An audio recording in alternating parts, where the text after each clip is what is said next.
Okay guys, let's start of.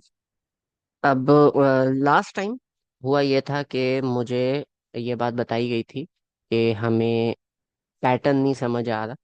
तो अब ये पैटर्न लाजमी नहीं है कि हम इस पैटर्न को फाइनल करें। We are going to discuss the pattern right now कि किस पैटर्न पे हमने चीज़ों को लेके चलना है, and then you guys give me an input कि ये पैटर्न ठीक है या इसको हम किस तरह से और मॉडिफाई कर सकते हैं। ठीक है। अच्छा, कोई बंदा मुझे रिमाइंड करवाएगा कि हमारे ग्रुप का मकसद क्या था? What was the aim for of our group?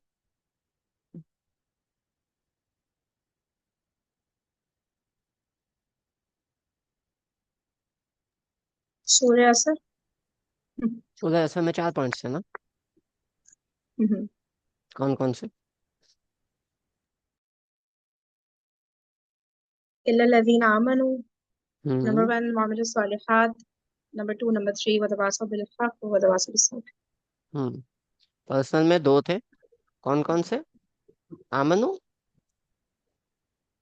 अपने आप को सही करना और दूसरों को भी हेल्प करना, ऐसा। या ठीक है, पर्सनल में हमारे पास 2 पॉइंट्स थे। तो एक हमने कैटेगरी बनाई थी पर्सनल, और एक हमने बनाई थी दावा या कम्युनिटी। इसको ठीक है। ये दो फ्रंट्स हैं जिसके ऊपर हमने काम करना है। Now what is going to happen on Saturday? Saturday को ये होगा कि there is going to be lectures on personal development, number 1। Meeting attend क्यों नहीं हो? किसी और को मीटिंग अटेंड करने में कोई इशू है? Let me just see. There is no waiting room. Okay. So one is lectures on personal development। ठीक है। और दूसरा आएगा आमनु में मैंने कहा था कि इट ऑल्सो मीन्स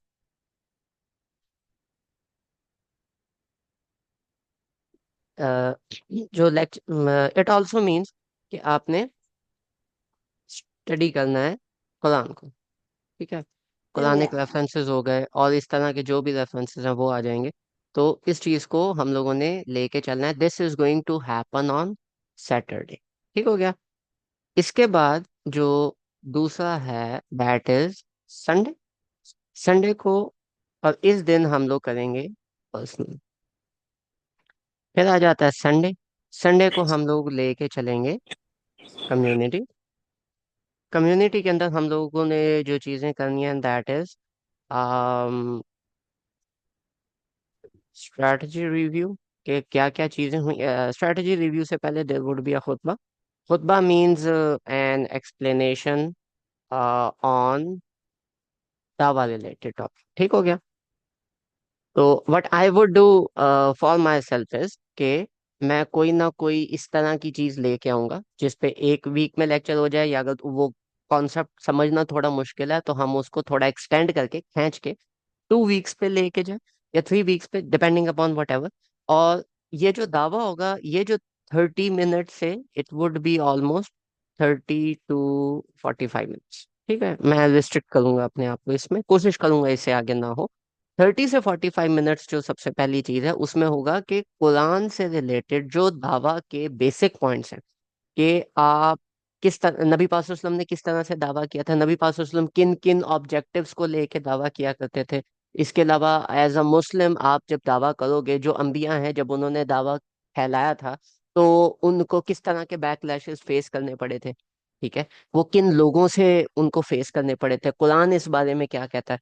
तो हम लोग दावा रिलेटेड टॉपिक जहाँ जहाँ कुरान में है, या उससे रिलेटेड कोई साइकोलॉजिकल एस्पेक्ट हो गया, या कोई उससे रिलेटेड कोई पर्सनल एस्पेक्ट हो गया, तो हम उसके ऊपर बात करेंगे। फॉर एग्जांपल, जैसे हमारे ग्रुप में बात हुई थी कि दावा से अब उन जो लेडी हैं उन्होंने फिर ये किया था कि she did not justify the topic that she meant, लेकिन फिर जब उन्होंने एक्सप्लेन किया तो it was something very different. उन्होंने जो एक्सप्लेन किया वो ये था कि जब आप दावा दे रहे हो, या जब आपको थोड़ा सा कुरान समझना आ जाता है, समझना आना शुरू हो जाता है, तो आपको बाकी सारे काफिर लगने शुरू हो जाते हैं। तो जब वो वाला सीन होता है तो अब उस चीज को हमने कैसे कवर करना है, मैं नहीं चाहता कि मैं पूरा प्रोजेक्ट इसके ऊपर लगाऊं। तो this would be like an explanation purely दावा रिलेटेड। ठीक है, कि आपने इन फैलेसी से कैसे बचना है, कैसे आप इन चीजों को अंडरस्टैंड कर सकते हो, कैसे आप इन चीजों से निकल सकते हो, एटसेट्रा एटसेट्रा। उसके बाद फिर जो अ, दोनों प्रोजेक्ट्स हैं, क्योंकि हम टू प्रोजेक्ट्स लेके चलेंगे, हम यहाँ पे लिख देते हैं, ठीक हो गया। Two projects for now. आगे जाके देखते हैं, अगर मेरे पास टाइम हुआ या मेरे पास टाइम से ज्यादा अगर आप लोग विलिंग हुए काम करने पे, तो चलो एक्सपेंड कर लेंगे। फिलहाल हम दो प्रोजेक्ट्स लेके चलेंगे। तो उन दो में से दोनों की बारी बारी स्ट्रेटेजी रिव्यू, स्ट्रेटेजी रिव्यू के बाद फीडबैक। फीडबैक मीन्स के जो आपने लास्ट वीक काम किया, फीडबैक ये होता है कि what happened last week, how it happened, and objective response. कि जो कुछ किया है उसके कुछ ऑब्जेक्टिव्स होंगे, कि क्या आपने वो ऑब्जेक्टिव्स अचीव भी किए हैं कि नहीं किए। ठीक है। फॉर एग्जांपल जैसे बच्चों वाला प्रोजेक्ट था, मैं उसमें कहता हूँ कि जी आप हजरत आदम की स्टोरी पे हमने काम करना है, वो सारी स्टोरी हो गई, मैनेज हो गई, सब चीजें हो गई। And that these people arrange sort of story night you can say. ठीक है। और ये इस तरह की अरेंजमेंट है क्योंकि बच्चे टीनेजर्स हैं एंड ऑल दोस्त।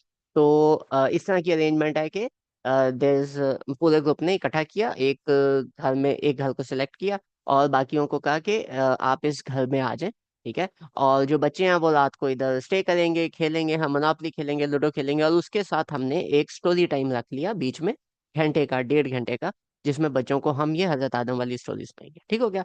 अब वो हजरत आदम वाली स्टोरी तो सुना दी, लेकिन बच्चों को समझ कितनी आई, क्या आया, नहीं आया, बच्चे खेल रहे थे, did you actually make it interesting? तो how would we know that?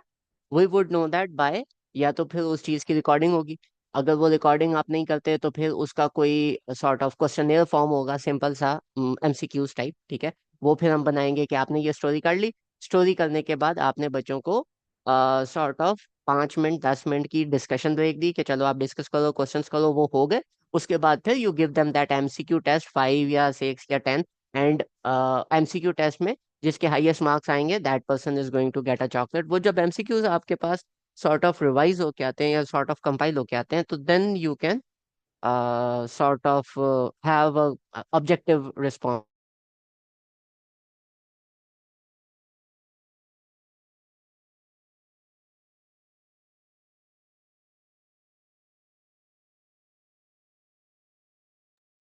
तो इस तरह से जब हम ये वाला काम करते हैं, तो हमारे पास एक ऑब्जेक्टिव रिस्पॉन्स आता है कि बच्चों ने कितना पे किया। और डिपेंडिंग अपॉन बच्चों ने कितना पे किया, और अगर हमें पता चलता है कि आप लोगों ने किस लैंग्वेज में डिलीवर किया, किस तरह से डिलीवर किया, तो वी कैन रिव्यू दिस। ठीक है। और वो जो रिव्यू है उससे फिर हमें ये फायदा होता है कि अगर हमने दोबारा से उन्हीं बच्चों को इंगेज करना है या किसी और को इंगेज करना है, तो हम कैसे इंगेज करेंगे। अब आपकी जो प्राइमरी ऑडियंस है, प्राइमरी टारगेटेड ऑडियंस है, वो कुछ और है। लेट से इनके साथ पेरेंट्स भी आ जाते हैं और वो भी स्टोरी को इसी फॉर्म में सुन रहे हैं। ठीक है। तो आपने ये वाली चीज की, आपने बच्चों को सॉर्ट ऑफ टोन डाउन और इन स्टोरी वे समझाया। लेकिन पेरेंट्स का कोई एतराज आता है कि देखें आपने ये वाली जो बात की है, ये तो हमने किसी कसस ओलंपिया में नहीं पढ़ी। तो उसके पीछे specially when parents are involve, या ऑब्वियसली उनकी सुपरविजन तो होगी। तो when these people are involve, या लेट्स से आप अगर किसी स्कूल में हैं और उस स्कूल के अंदर आप कोई इस तरह का इवेंट अरेंज कर रहे हो, घंटे का, 1.5 घंटे का, जिसमें you are going to deliver the story, obviously वहाँ टीचर्स भी होंगे, ऑब्वियसली वहाँ पेरेंट्स भी होंगे। वो जिस मर्जी फिक्स से ताल्लुक रखते हैं, वो फर्क नहीं पड़ता। क्यों? क्योंकि आप जब उनको रिस्पॉन्सेस कुरान की आयत निकाल के दोगे कि ये जो पॉइंट है ये फलानी आयत में से मैंने निकाला है, तो उसका एक बैकलॉग, बैक हिस्ट्री आपके पास बनी होनी चाहिए। क्योंकि बच्चे तो नहीं पूछेंगे, लेकिन ये लोग जरूर पूछेंगे, तो इसके लिए एक पूरी प्रिपरेशन होगी। Obviously this is sort of a big task, इतना बड़ा भी नहीं है। जब मिल के करने बैठेंगे तो इतना ज्यादा बड़ा नहीं लगेगा। ठीक हो गया। तो feedback is what happened, strategy review is we are what we are going to do. ठीक है। जब भी प्रोजेक्ट स्टार्ट होता है तो प्रोजेक्ट का एक रोड मैप बनाया जाता है। अब ये हर दफा तो नहीं होगा। ठीक है। लेकिन जो रोड मैपिंग है ये हम पहले शुरू में जब प्रोजेक्ट स्टार्ट होता है तो हम उसका रोड मैप जरूर बनाएंगे कि ये चीजें हैं जिनको हम कवर करेंगे। ये हमारा टोटल ओवरऑल प्लान है, ये हमारा कोर्स है। अब उस कोर्स के अंदर आप लेट से स्टोरी नाइट्स को आप एक ऑप्शन बनाते हो, ठीक है, कि मेरे लिए यहाँ पे ये स्टोरी नाइट करना ज्यादा मजेदार है, ज्यादा इंपॉर्टेंट है, मैं इसको ज्यादा इंजॉय करूंगा, या ये वो चीज है जो मैं कर सकता हूँ गुड इनफ।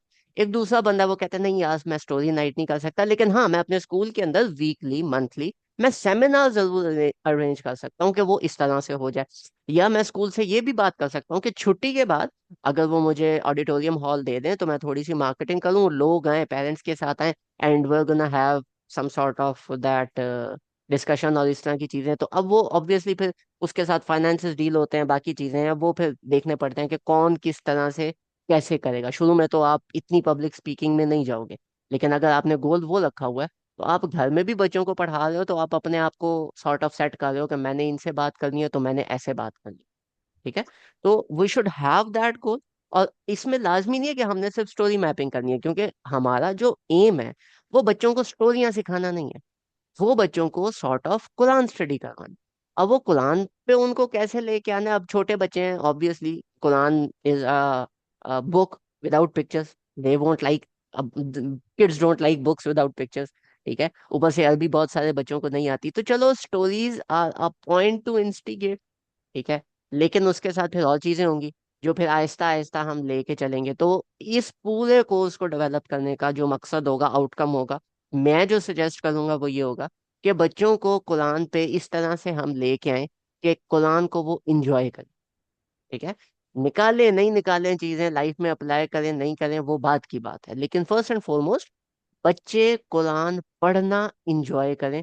बच्चे जैसे खेलना इंजॉय करते हैं, बच्चे जैसे कंप्यूटर गेम्स इंजॉय करते हैं, इस तरह से कुरान को हम इस तरह से प्रेजेंट करें कि बच्चे इंजॉय करें इसको पढ़ना, ठीक है। ये ना हो कि वो कुरान अभी ऊपर पड़ा है, अच्छा ठीक है अभी मैं जाऊंगा, मैं वुजू करके आऊंगा, मैंने उसके बाद फिर इसको एक रिस्पेक्ट से उतारना है, फिर मैंने उसकी रिस्पेक्ट में, वो रिस्पेक्ट में बच्चे इंजॉयमेंट भूल जाते हैं, ठीक है। मैं ये नहीं कह रहा कि you start disrespecting the Quran, लेकिन you enjoy it so much कि आप ना वेट करो कि यार मैंने ये काम करना है। तो how are we going to do that, we are going to discuss this in the first group, ठीक हो गया।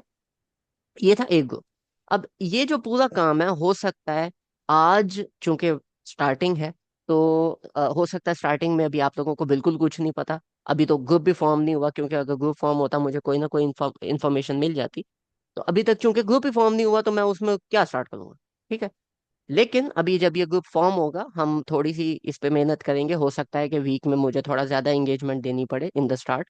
लेकिन जब ये चीजें बन जाती हैं और हम स्ट्रेटजी रिव्यू और फीडबैक पे आते हैं, तो फिर मुझसे ज्यादा आप लोगों को तंगी होगी, क्योंकि मैं बार बार पूछूंगा कि आपने क्या किया, आपने ये कैसे किया, आपने ये क्यों किया, मैं सॉर्ट ऑफ आप लोगों के पीछे पड़ा रहूँ। और फिर अगर आपने नहीं किया तो आई एम सॉरी, आप मेरे से बड़े हैं या छोटे हैं, आप मेरे से डांट सुने, ठीक है। तो वो फिर अभी आपने खुद देखना है कि आपने उसके साथ क्या लेके चलना। इसी तरह ये एक प्रोजेक्ट, यही हम दूसरे प्रोजेक्ट का भी डिस्कस करेंगे संडे को, क्योंकि एक से मैंने बोला लेट से उस वीक उस बंदे ने कोई काम नहीं किया, मैंने उसको 10 मिनट उसको डांट सुनानी है, और 10 मिनट डांट सुनाने के बाद टोटल 20 मिनट में उसका प्रोजेक्ट क्लोज।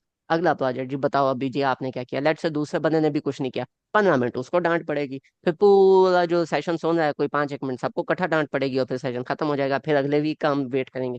अगर आप लोगों ने कुछ ना कुछ किया है तो फिर हम उस पर आगे काम करेंगे, कहीं पे स्टक हो गए हो हम उस पर बात करेंगे कि आप अभी स्टक हो तो चलो इसको हम ऐसे निकाल लेते हैं, करंट आपके सिनेरियोज क्या चल रहे हैं, ठीक है। करंट सिनेरियोज का मतलब ये नहीं कि घर में फ्रूट पड़ा है कि नहीं, करंट सिनेरियोज मतलब कि इस ग्रुप से रिलेटेड आप किस तरह से चीजें रिलेट कर सकते हो, किस तरह से नहीं कर सकते, what are the challenges you are facing, so that हम मिल के उसका कोई ना कोई हल निकालें, ठीक है। तो as much as you guys want to include us, please include us. If you guys do not want to include us, एक टाइम आएगा आपका इसमें जब आपको लगेगा कि यार हमजा भाई एमी सर पे चढ़े रहते हैं, हर हफ्ते आके बोलते हैं, तो ना अभी हम उस लेवल पे पहुंच गए हैं कि हमें हमजा भाई की जरूरत नहीं है, अभी we can work on this project on our own. Very good, बताओ कि हम ये कर रहे हैं, हमजा भाई अभी आपकी कोई जरूरत नहीं है, हाँ फ्यूचर में जब आपकी जरूरत पड़ी हम आपको एक अदद मैसेज कर देंगे। ग्रुप यहीं पे है, मैं यहीं पे हूँ, जब तक हूँ कर लेंगे, ठीक है। तो जब आपका वो ग्रुप डीलिस्ट होगा फ्रॉम द प्राइमरी टारगेट, तो उधर फिर हम किसी दूसरे ग्रुप को ले आएंगे कि अच्छा जी अब ये वाला ग्रुप चला गया तो अब बताओ अभी किसी और ने क्या काम करना है क्या नहीं करना, that obviously depends upon availability of time and so on and so. अब ये जो बच्चों की स्टोरी है, हजरत आदम वाली हमने कर ली, अब ये हजरत आदम वाली वो पूरा वीक बात करेंगे, ठीक है, पूरा वीक ग्रुप आपस में डिस्कस कर रहा होगा, कुछ की होगी इंगेजमेंट बहुत ज्यादा होगी, कुछ की होगी नहीं होगी, मैं पूरा वीक पता नहीं इंगेज होता हूँ नहीं होता, क्या करता हूँ क्या नहीं करता मुझे नहीं पता। लेकिन ये जो सैटरडे वाला सेशन होगा जिसमें हमने पर्सनल सेशन और पर्सनल डेवलपमेंट्स रखे हुए हैं, इस पर्सनल डेवलपमेंट में क्या होगा कि हजरत आदम की स्टोरी है, लेट्स से मैं बार बार उस पर इसलिए जा रहा हूँ क्योंकि that's like the first thing जो मुझे पता निकलेगी। अब हजरत आदम की स्टोरी के ऊपर हम जाते हैं, तो जो ये पर्सनल सेशन है इसके अंदर पहला 1 घंटा हम लोग स्टडी करेंगे कि ये जो ग्रुप 1 है इससे रिलेटेड जो डाटा है उस पे जो प्रीवियस डाटा है हम उस पे डिस्कस करें, कुरान से रिलेटेड, कि हमसे भाई ये चीजें हमने कुरान में यहाँ से निकाली है, ठीक है, इसकी एक्सप्लेनेशन ये हमने ये निकाली है, इसकी एक्सप्लेनेशन ये निकाली है, इसकी ये निकाली है, वो सारी चीजें आप बताओगे, मैं आपसे क्वेश्चंस करूंगा कि अच्छा इसकी एक्सप्लेनेशन ये है तो ये ऐसे नहीं बनती, इसकी ये है तो ये ऐसे नहीं बनती, ठीक है। यहाँ पे we are going to have like you can say a proper discussion, ठीक है। You might find some things जो थोड़ी सी ऑफ जा रही हैं, you might find कि यार ये बंदे ने ये वाली बात कहाँ से निकाली, and we are actually going to discuss that, ताकि हम कुरान को खुद भी तो पढ़ना सीखें, ठीक है। अब ये जो सैटरडे के 2 घंटे हैं ये तकरीबन मैं रिस्ट्रिक्ट करूंगा आप लोगों को कि 40 मिनट्स 45 मिनट्स बहुत होते हैं डिस्कशन के लिए, क्योंकि पूरा वीक तो आप बैठे नहीं रहोगे ना इस पे, हाँ पहला हफ्ता बैठ जाओगे दूसरा हफ्ता बैठ जाओगे फिर मोटिवेशन नीचे चली जाती है। तो जो 30 मिनट 35 मिनट 45 मिनट हम लोग इस पर डिस्कस करेंगे कि आपने क्या क्या चीजें निकाली हैं, कैसे निकाली हैं, कुरान में वो चीज कैसे आ रही है, ताकि जो बाकी का सेशन है उसको भी पता हो कि अच्छा हजरत आदम की स्टोरी है तो ये इसमें ये चीज निकल रही है, अच्छा ये यहाँ पे ये चीज बात हो रही है, ओके ओके ओके ओके ठीक हो गया। ये पहला खत्म हुआ, फिर जो दूसरा ग्रुप है, दूसरे ग्रुप का भी मुझे आइडिया नहीं है क्या टॉपिक उसका बनता है, लेकिन जो भी बनता है उसके रिलेटेड वो कुरान के अंदर से चीजें निकाले कि अच्छा ठीक है कुरान में फलानी जगह पे ये लिखा है, फलानी जगह ये लिखा है, फलानी जगह ये लिखा है, फिर वो बोले हमजा भाई ये वाली वर्सेस खोले आज हैं अभी इस पर डिस्कस करते हैं। पूरे वीक में कुछ ना कुछ तो चल ही रहा होगा, लेकिन ये जो घंटा है ये आप लोगों के लिए मैं डेडिकेट करूंगा, फिर इसमें मैं कोई और काम नहीं करूंगा, इसमें हम 1 घंटा फुल ऑन डिस्कशन करेंगे कि ये डिस्कस कर लिया, ये कर लिया, ये कर लिया, ये कर लिया, ये कर लिया। उसके बाद अगर टाइम बचता है तो बाद में चैट में देख लेंगे, कॉल्स पे देख लेंगे, ग्रुप चैट पे देख लेंगे, फिर हम उस पर कर लेंगे कि हमने कैसे करना है, क्यों, ताकि जितना जल्दी ये चीज हम लोग करेंगे, हम अपना रिसर्च वर्क कंप्लीट करेंगे, उतनी जल्दी हम आगे डिलीवर कर सकते हैं। अब लेट्स से हजरत आदम की स्टोरी कंप्लीट हो गई, अब हजरत आदम की स्टोरी कंप्लीट करने के बाद नेक्स्ट स्टोरी आप बताना चाहते हो हजरत इब्राहिम की, ठीक है।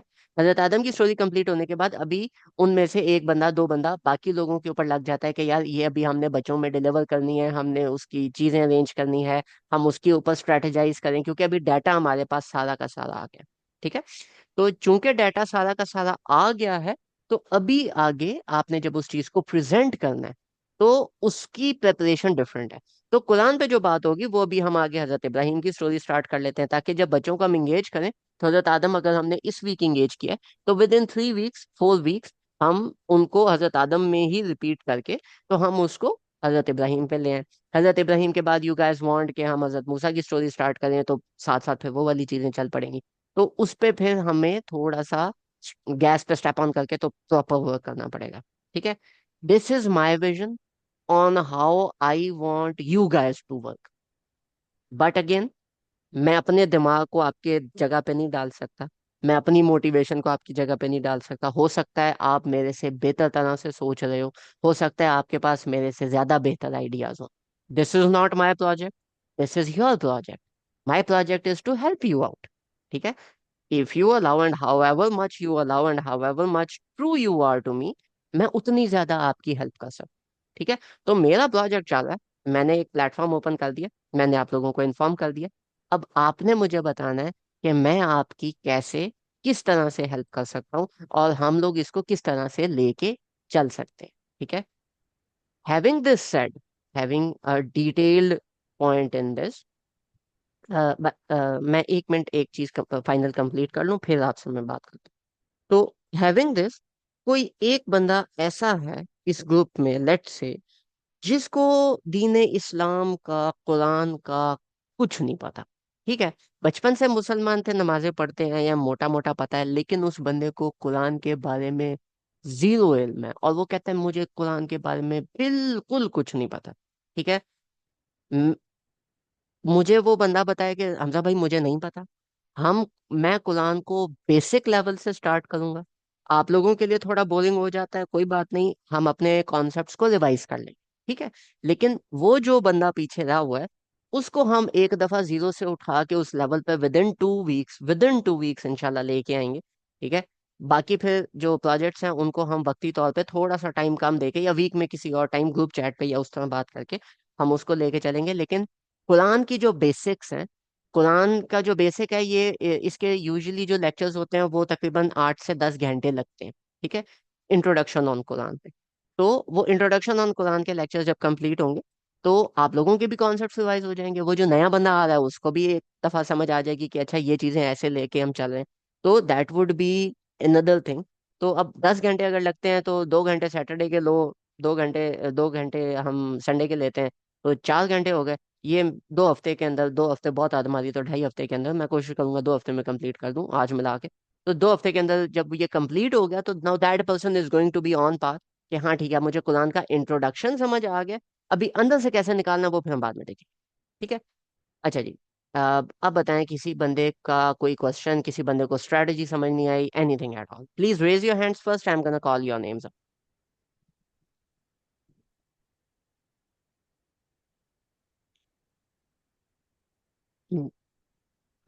जी, Kiran Aziz, please ask your question.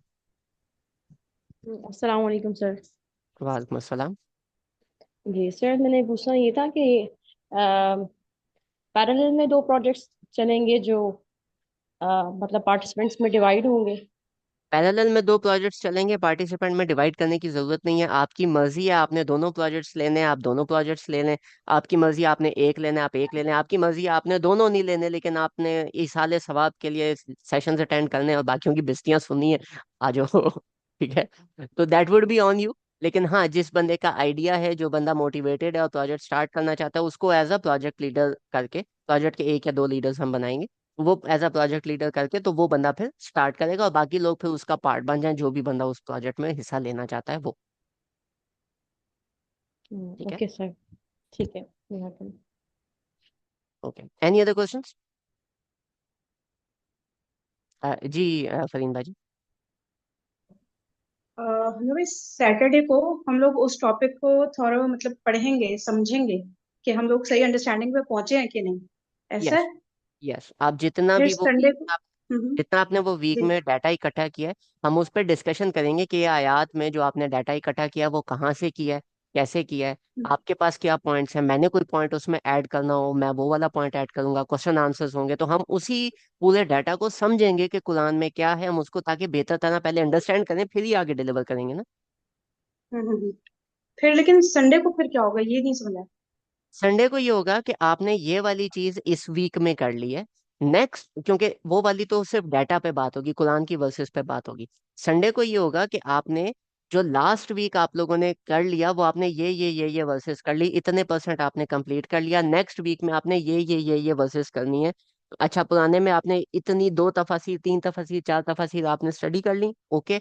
मुझे ये बताएं कि आपने आगे क्या करना है, ठीक है। आगे आपका क्या प्लान है, अभी जो अपकमिंग वीक है इसमें आपने कौन सी चीज करनी है, कौन सी एडिशनल डाटा है जो आपको चाहिए, कोई लिंक्स हमने शेयर करने हैं, कोई उस तरह की चीज करनी है, ये सारी चीजें संडे को होंगी। संडे को जो मेजोरिटी टाइम है ना, वो खुतबे में निकल जाएगा। वो खुतबा क्या होगा, आपने फॉर एग्जाम्पल जो आज का मैंने प्लान किया था that was introduction on Quran, के कुरान की बेसिक्स आपको पता हो, ठीक है।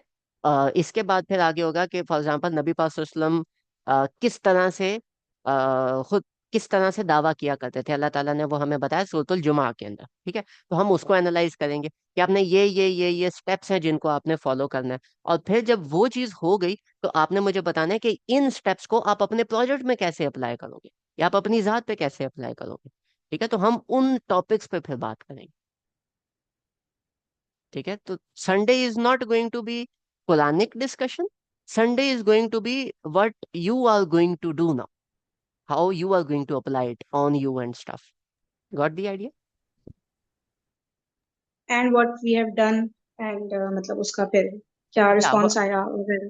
या एग्जैक्टली ठीक है, क्योंकि जब आगे जाके प्रोजेक्ट लेट से आपने डिलीवर कर दिया बच्चों को, तो उन बच्चों हम्म ने क्या रिस्पांस दिया क्या नहीं दिया, आपने किस तरह से क्वेश्चनेयर डिजाइन किया था, क्वेश्चनेयर डिजाइनिंग में हेल्प होगी।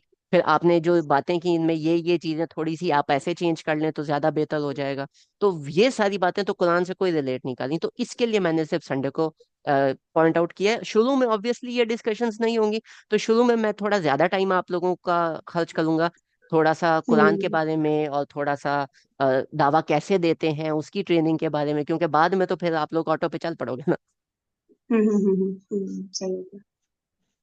तो अच्छा मतलब ये जो आप कह रहे हैं ना कुरान जिसको बिल्कुल नहीं आता हो, ठीक है, हम्म, तो अच्छा कुछ लोग होते हैं इसमें जो हेजिटेट भी करते हैं कि यार मैं किस मुंह से बोलूं ठीक है, कुछ वो भी होते हैं, लेकिन कुछ शायद कह भी दें कॉन्फिडेंटली, अलग से आपको कह दें जो भी है। लेकिन क्या ऐसा अच्छा नहीं होगा कि हम लोग यही चीज स्टार्ट कर लें, जैसा आप कह रहे हैं ना, आज आप इंट्रोडक्शन ऑफ कुरान देंगे, लेकिन आप कह रहे हैं 2 वीक्स लगे, अगर किसी बंदे ने आपको कहा, तो अगर कोई ना कहे तब भी आप हमें ही दे दें, हमें भी आपको पता है कितना कुरान आता है, तो हमारी कॉन्सेप्ट जरा सही हो जाए, तो ठीक हो किसी के गया। कहे बगैर ही आप कर लें, ठीक हो है ना। गया, मैंने अगर एक्चुअली मैंने आज का ना थोड़ा सा ओवरव्यू किया था, लेकिन चलें आप ऐसे कहते हो तो ना आज हम डिटेल में फिर बात करेंगे। We are going to start it today, और इंशाल्लाह हम्म ये ना विद इन मतलब आज का लेक्चर फिर नेक्स्ट वीक का और फिर उससे नेक्स्ट वीक में हमारा इंट्रोडक्शन ऑफ कुरान खत्म हो जाएगा। ठीक है, हम्म और इसमें फिर आप मतलब लोगों उसी के भी तरह से ना, नोट्स लगेंगे। वै, हाँ वैसे होगा ना जैसे आपको किसी ने कह दिया, आप समझे, जैसे मैं आपको कह या रही हूँ कि हम लोग जीरो से, ठीक है, ठीक तो हो गया, मैं मैं मैं आपको उस तरह से फिर अभी लेके चलूंगा इंशाल्लाह। ठीक सही। है, ओके। किसी और का कोई क्वेश्चन स्ट्रेटजी के हवाले से है, पहले वो डिस्कस कर लेते हैं, फिर एक और प्रोजेक्ट डिस्कस कर लेते हैं, और उसके बाद फिर हम इंट्रोडक्शन पे बात करते हैं। ठीक है, so anybody else have any questions please raise your hands. अगर किसी को नहीं आता, मैं एक दफ़ा फिर रिपीट कर देता हूँ। जब आप सेटिंग्स में जाओगे जो आपके सामने जूम की ओपन है, अगर सामने रेज हैंड नहीं आ रहा तो क्लिक ऑन मोर, और मोर के अंदर आपको आ जाएगा raise your hand. You click on that, मुझे इधर नोटिफिकेशन आएगा कि इस बंदे ने हैंड रेज किया, मैं आपका नाम कॉल करूंगा, हम फिर करेंगे, नहीं तो ग्रुप डिस्कशन है, ऐसे ही बात आगे पीछे हो जाती। जी फरवा जी आई गेस, बिनते इब्राहिम। जी अस्सलाम वालेकुम। वालेकुम सलाम। हम भाई मेरा ये क्वेश्चन है कि अगर हम स्टार्ट में कोई प्रोजेक्ट नहीं लेते, लेकिन जब कुछ अरसा साथ रहने के साथ जैसे ही हम पर्पस के साथ अलाइन हो जाते हैं, तो बाद में अगर लेना चाहें नो तो। Issues, no issues at all. जो क्योंकि एक प्रोजेक्ट था वो मुझे शुरू में किसी ने बता दिया कि जी मैं इस पे काम करना चाहता हूँ, अब उसने बता दिया तो हम वो प्रोजेक्ट साथ ही स्टार्ट कर लेंगे। इसके बाद जिस बंदे ने जब मुझे बता दिया कि मैंने इस पे स्टार्ट करना है, जब किसी के माइंड में कोई खुराफाती प्लान आ गया, तो हम उस पे लग जाएंगे। ठीक है, ठीक है। लेकिन मेरे पास ये है कि मेरे पास इस वक्त दो प्रोजेक्ट्स हैंडल करने की कैपेसिटी है मेरे करंट टाइम को देखते हुए, और स्टार्टिंग में मैं बहुत ज्यादा बर्डन अपने ऊपर लेना नहीं चाह रहा। फिर अगर किसी का कोई तीसरा प्रोजेक्ट निकलता है, मेरे पास टाइम हुआ, मैं कर लूंगा। नहीं तो हो सकता है 2-3 महीने के अंदर इस ग्रुप में ऐसा कोई चीता निकल आए जो बोले कि हमजा भाई आप टेंशन ही ना लें, देखे मैं हैंडल करता, मैं आपको समरी बता दिया करूंगा, तो फिर उस चीतों को आपके साथ हम अटैच कर देंगे। ठीक है। और मैंने जैसे आपको बताया था कि मैं स्कूल टीचर हूँ, तो मैंने अक्सर जो पढ़ाना होता है, लेसन प्लानिंग करनी होती है, तो उसमें मैंने मतलब कुरान के साथ जोड़ना होता है। तो जो भी चैप्टर आ रहा है, चाहे उसमें मतलब वो चैप्टर में जो बुक है, टेक्स्ट बुक वहां पे नहीं भी दिया हुआ, तो मैंने उसको किसी ना किसी तरह सेट करना होता है। तो उसके लिए मुझे चाहिए होगा, कोई हेल्प चाहिए होगी कि मैं किस तरह से उस चैप्टर को जो भी मैंने पढ़ाना होता है उसको लेसन कैसे प्लान करूं। ओके, तो ठीक है। हम जब अभी इसमें मुझे हेल्प डिस्कशन, चाहिए होगी। अभी जब हम पर्सनल में मतलब ये जो कुरान का इंट्रोडक्शन जब भी खत्म होगा ना, तो फिर जब हम डिस्कशन करेंगे, और जिस भी ग्रुप के साथ हम डिस्कशन करेंगे आप उसमें सिर्फ एक्टिव रहिएगा। उसमें फिर ये होगा कि मैं उनको बताऊंगा कि देखो आपने ये निकालना है टॉपिक, तो आप कुरान में ऐसे सर्च करो तो ये सारे टॉपिक्स आपके सामने निकल के आ जाएंगे। ठीक है, तो वो वाली ठीक जब है। स्ट्रेटेजीज आप यूज करोगे, वो स्ट्रेटेजी पकड़नी है। ऐसा नहीं होगा कि आप मुझे हर दफा मैसेज करोगे हमजा भाई ये वाला टॉपिक कुरान में कहाँ से है। ठीक है, वो तो फिर आप मेरे पर डिपेंडेंट रहोगे ना। मैं आपको जब स्ट्रेटेजी हम्म। समझा दूंगा कि कुरान में से ऐसे निकालना है, वो फिर आप जितने मर्जी टॉपिक जब मर्जी निकालते रहो। ठीक है, कहीं पे फंस जाओ तो ठीक फिर है। मैसेज कर देना, फिर देख लेंगे। ओके। जज़ाकल्लाह। No problem. जी किरण भाजी। जी मेरा एक और क्वेश्चन ये है कि अगर हमने कोई उससे मतलब रेलेवेंट टॉपिक से रेलेवेंट कुछ सर्च करना हो, फॉर हम्म, एग्जांपल जैसे अमर बिन मारूफ व नही अनिल मुनकर ही है जैसे। तो हाँ। हम क्या करेंगे, जैसे इस्लाम 360 है, इस तरह की जो एप्स हैं, उस उधर जाकर मतलब आप उसका भी समझाएंगे तरीका कि आपने निकालना कैसे है उन चीजों को, कि कुरान में जो है बिल्कुल। डिफरेंट मैं सूराज आपको में। मैं आपको सिखाऊंगा कि मैं कैसे निकालता हूँ, और मैं ऐप्स, कौन कौन सी ऐप्स, वेबसाइट्स, कुरान पाक, मैं किस तरह से उसको यूटिलाइज करता हूँ। आपके पास क्योंकि इस्लाम 360 मेरे फ़ोन पे है, तो वो फिर उस दिन मैं फिर फ़ोन से ऑन होऊंगा, तो फिर मैं फ़ोन की स्क्रीन शेयर करूंगा कि इसमें मैं ऐसे सर्च करता हूँ। ठीक है। लैपटॉप है तो मैं लैपटॉप पे बताऊंगा, मैं ज़्यादा लैपटॉप पे सर्च करता हूँ, तो मैं लैपटॉप का बताऊंगा कि मैं ये वेबसाइट्स को इस तरह से यूज़ करता हूँ। मैं ये सारे टूल्स आपको बताऊंगा, क्योंकि अगर मैं ये बताऊंगा नहीं तो आप लोगों को ये कैसे पता चलेगा कि मैं कैसे टॉपिक्स निकालूं। और अगर आपको यही नहीं पता चलेगा कि मैं कैसे टॉपिक्स निकालूं, तो आप खुद कैसे निकालोगे। जी, यही बात है। एक या ये क्वेश्चन था, दूसरा ये था कि for example, sorry, for example अगर एक ही टॉपिक मिला है और मतलब पार्टिसिपेंट्स का यही काम है ना कि मटेरियल सारा कलेक्ट करें regarding to that particular topic, मतलब सारी वर्सेस जो हैं, वो तो पार्टिसिपेंट का सारे काम है, पार्टिसिपेंट का काम है जो उस ग्रुप का पार्ट बने हैं, वो उस टॉपिक पे निकालेंगे। जो जनरल पार्टिसिपेंट्स है, जिन जो किसी एक्टिविटी, किसी एक्टिविज्म प्रोजेक्ट का पार्ट नहीं बन रहे, या वो नहीं चाहते कि हम किसी ग्रुप का पार्ट बने, तो वो तो फिर कोई काम नहीं करेंगे। आप में से कुछ ऐसे लोग होंगे जो चाहेंगे कि हम अपना पर्सनल प्रोजेक्ट स्टार्ट करें। पर्सनल प्रोजेक्ट में मसला ये होता है कि अकेला बंदा जो है वो उसकी चीजें और उसको उसकी जो बाकी सब होती है, मोटिवेशन हो गई या अपनी लाइफ हो गई, उसमें जब वो मुश्किल होती है, जब उसमें परेशानी आती है, तो उस बंदे की मोटिवेशन लूज हो जाती है, बहुत सारी और चीजें बन जाती हैं। तो मैं वही सजेस्ट करूंगा जो नबी पाक सल्लल्लाहु अलैहि वसल्लम ने हजरत ये मीसाके मदीना के टाइम पे किया था, कि गेट अ बडी। ठीक है। Do it in a buddy system. मैं हर बंदे का बडी नहीं बन सकता। ठीक है। पॉसिबल नहीं है। तो आप लोग अपना बडी ढूंढे, दो बंदे आ जाओ कि हमजा भाई हम इस टॉपिक पे ऐसे काम करना चाहते हैं। उसको एक पर्सनल लेवल के ऊपर, मैं ऑब्वियसली इस तरह से हम फिर डिस्कस नहीं करेंगे, लेकिन पर्सनल लेवल के ऊपर आप दोनों को मैं फिर कुछ कुछ गाइड करता रहूंगा कि आप इसको ऐसे लेके चलो, इसको ऐसे लेके चलो, इसकी ऐसे डिस्कशन कर लो। तो we can also do that if you guys are interested. I hope you got the answer. नहीं, एक्चुअली मेरा क्वेश्चन ये था कि आपने कहा ना जो मतलब एक्टिविटी से जो उसमें पार्टिसिपेट कर रहे होंगे, फॉर एग्जांपल 5 पार्टिसिपेंट्स हैं और वो कर रहे हैं पार्टिसिपेट, एक ही टॉपिक है उनका, तो वो सारे के सारे उनका सबका यही टास्क होगा कि सबने वो जो है मटेरियल कलेक्ट करना है और उसके बाद उसकी डिस्कशन होगी। उन सब ने मटेरियल कलेक्ट करना है, और मटेरियल कलेक्ट करने के क्या सोर्सेज होंगे, कैसे वो अपना मटेरियल कलेक्ट करेंगे, वो कौन से सोर्सेज खुद से यूज करना चाहते हैं, और वो जो जो मटेरियल कलेक्ट करें उनको पहले वो ग्रुप में किस पैटर्न पे प्रेजेंट करेंगे, किस तरह से प्रेजेंट करेंगे। कुछ क्वेश्चंस होंगे जो मैं आप लोगों को बताऊंगा कि इन क्वेश्चन के आप आंसर्स करते जाओगे तो अगले को समझ आ जाएगा। वो आप आपस में ग्रुप में डिस्कशन करोगे, एक बंदा कहता है मुझे इसका ये मतलब मिला, दूसरा कहता है नहीं तुम गलत हो, मुझे ये मतलब मिला। वो दोनों की डिस्कशन ग्रुप में होगी। दोनों का कोई सोल्यूशन मिल गया तो ठीक है, नहीं मिला तो वो झगड़ा लेके मेरे पास आ जाएंगे कि हमजा भाई ये बताएं, आए अभी मिल के, क्योंकि न्यूट्रल ओपिनियन है। आप बताएं कि इन दोनों में से कौन सी वाली चीज ज्यादा बेहतर लगती है। मुझे भी समझ नहीं आई तो मैं किसी और को बुला लूंगा कि यार आओ ये वाली चीज हम थोड़ा स्टडी करते हैं। तो उन सब का फिर काम ऑब्वियसली यही होगा कि यार ये टॉपिक है, उस टॉपिक में से ये चीज है स्पेसिफिक जिस पे हमने काम करना है। फॉर एग्जाम्पल हम लेते हैं हजरत इब्राहिम की स्टोरी। तो मैं कहता हूँ कि यार देखो हजरत इब्राहिम की स्टोरी है, आप लोग एक काम करो, फर्स्ट टास्क है इसके सूरह बकरा के अंदर जो हजरत इब्राहिम का ये वाला सेक्शन बनता है, इससे इसके दरमियान बनता है, तो मुझे इसमें आपने एनालिसिस करना है कि हजरत इब्राहिम की स्टोरी के बारे में अल्लाह ताला क्या कहते हैं, इन डेप्थ जाके आपने बात करनी। तो आप सारों ने वो वाला काम किया, उन पे बात हुई, बहस हुई, कंप्लीट हुआ, डिबेट हुई, वो आप लोगों ने एक निकाल लिया कि इस पे ये बात ऐसे होती है, ऐसे होती है, ऐसे होती है, ये उसकी स्टोरी के पॉइंट्स हैं। मैं कहता हूँ ओके फाइन, फाइनल हो गए। अभी हम चले जाते हैं सूरा नंबर एक्स पे। यहाँ पे हजरत इब्राहिम के बारे में ऐसे बात हुई है, तो यहाँ से अभी आप चीजें निकालें, तो वो आहिस्ता आहिस्ता स्टोरीज निकालते हो, फिर वो निकाली। अब मुझे ये बताएं, कुरान क्रोनोलॉजिकल ऑर्डर में तो है नहीं, तो ये कहाँ पे फिट होता है। ये कुरान की कंप्लीट स्टोरीज जब हमने एक जगह पे ला के मर्ज कर दी, ठीक है, और हमने कह दिया कि कुरान ये वाली स्टोरी प्रेजेंट कर रहा है, ठीक है, फिर हम एक्सटर्नल सोर्सेज स्टडी करेंगे कि कससुल अंबिया में कोई बंदा है जिसने कोई हजरत इब्राहिम के ऊपर कोई बुक लिखी है या कोई किताबचा लिखा हुआ है, उनकी स्टोरी किस तरह से आती है, बाइबल में हजरत इब्राहिम की क्या स्टोरी आती है। और वो तमाम स्टोरीज हम इस कुरान की स्टोरी के ऊपर फिल्टर करेंगे।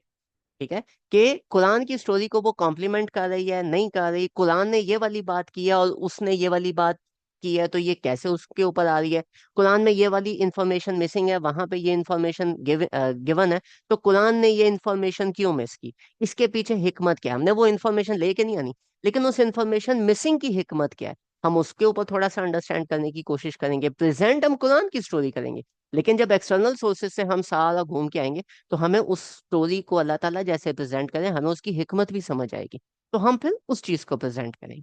ये छोटा काम ऊपर ऊपर से लगता है कि कोई बात नहीं, सर्च करेंगे नोट्स लिखेंगे और हम प्रेजेंट कर देंगे, लेकिन ये काम है। ठीक है, ये काम सर पे पड़ेगा तो फिर है, परेशान नहीं होना, मिल के कर लेंगे, कुछ ना कुछ कर ही लेंगे। ठीक है। अस्सलाम वालेकुम। वालेकुम अस्सलाम भाई, next time whenever you want to speak please raise your hand first. जी बताएं। वो ऑप्शन नहीं आ रहा था माजरत के साथ। कोई बात नहीं, जी बताएं। ये जो सोर्स की बात जो आप कर रहे हैं कि ये भी आप हमें बताएंगे, ये हमारी होगी कि हम जहाँ से जो है वो सोर्स लें। सोर्सेज कुछ मैं बताऊंगा, मेरा जो सोर्स होगा वो ऑब्वियसली कुरान होगा, लेकिन हमने कुरान को आगे अंडरस्टैंड करना है ना। अब कुरान फॉर एग्जांपल कुरान की आयत है, मैंने आप लोगों को एक गाइड कर दिया कि जी कुरान में सूरह बकरा के अंदर ये चीज ऐसे लिखी हुई है, और लेट से मैं उसके बाद कहता हूँ जी कंप्लीट हो गया, आप मुझे पीछे से आकर कहते हो नहीं सर सूरह काफ के अंदर भी ये स्टोरी ऐसे लिखी हुई है, मैं कहता हूँ अच्छा चलो आओ सूरह काफ खोल लेते हैं, आई एम सॉरी मेरे से मिस हो गया, चलो वो देख लेते हैं। हमने कुरान को ओपन करना है, कुरान उठाना है, ठीक है। लेकिन वो आयात जो है वो अभी कैसे, कौन कैसे समझेगा, तफासिर से समझेगा।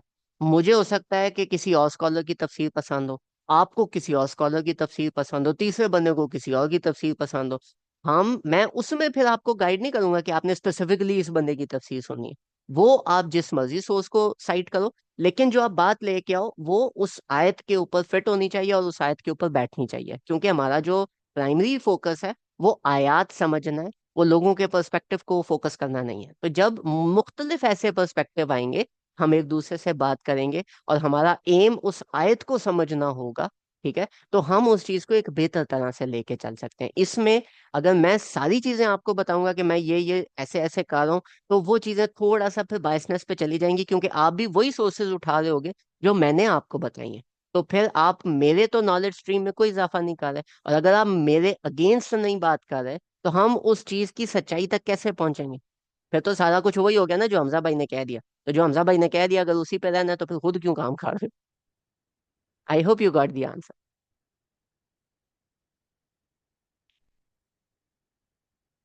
ठीक है, तो स्टोरीज जो हैं जो भी चीजें हैं हम मोस्टली मोस्टली कोशिश करेंगे कि हम कुरान पे रहें, ताकि हर हफ्ते कुरान में से कोई नई चीज समझने को तो मिले, कम से कम ये तो बोले बाकी कुछ नहीं किया, कम से कम कुरान तो समझ रहे हैं। ठीक है, तो कम से कम इतना तो बंदे को होना चाहिए। है, anybody have any other question, strategy में किसी को कोई इशू या कोई सजेशन कि हम इसको इस तरह से और बेहतर कर सकते हैं, या एनीथिंग एट ऑल, मुझे गो हेड दें, फिर हम नेक्स्ट टॉपिक पे बात करते हैं। जी वसीम भाई। शायद लेक्चर के एंड पे मैं कल के लेक्चर के हवाले से मेरा एक क्वेश्चन होगा, कल के वो हवाले कल के वो हम लेक्चर के एंड पे इंशाल्लाह ले लेंगे। से। शुक्रिया। जज़ाकल्लाह। Okay, anybody else have any questions regarding the strategy and this, या एनी कमेंट्स। मतलब भाई कल जो टॉपिक्स डिस्कस हुए थे 2-3 ग्रुप पे, तो आप उसको कह रहे थे कि इस तरह नहीं, पता नहीं क्या, फिर आप कहते थे सेशन में बताऊंगा। हाँ हाँ हाँ, वो इंट्रोडक्शन वो में आता है ना, कुरान के इंट्रोडक्शन में आएगा वो, जब हम अभी जब इंट्रोडक्शन स्टार्ट करेंगे ना तो हम ये सारी चीजें वन बाय वन कवर करेंगे। ठीक है, ओके। आई होप, सही। आई किसी का कोई क्वेश्चन स्ट्रेटजी के हवाले से नहीं है, you guys are happy with this strategy, हम इसको फिर लॉक करके आगे चलें।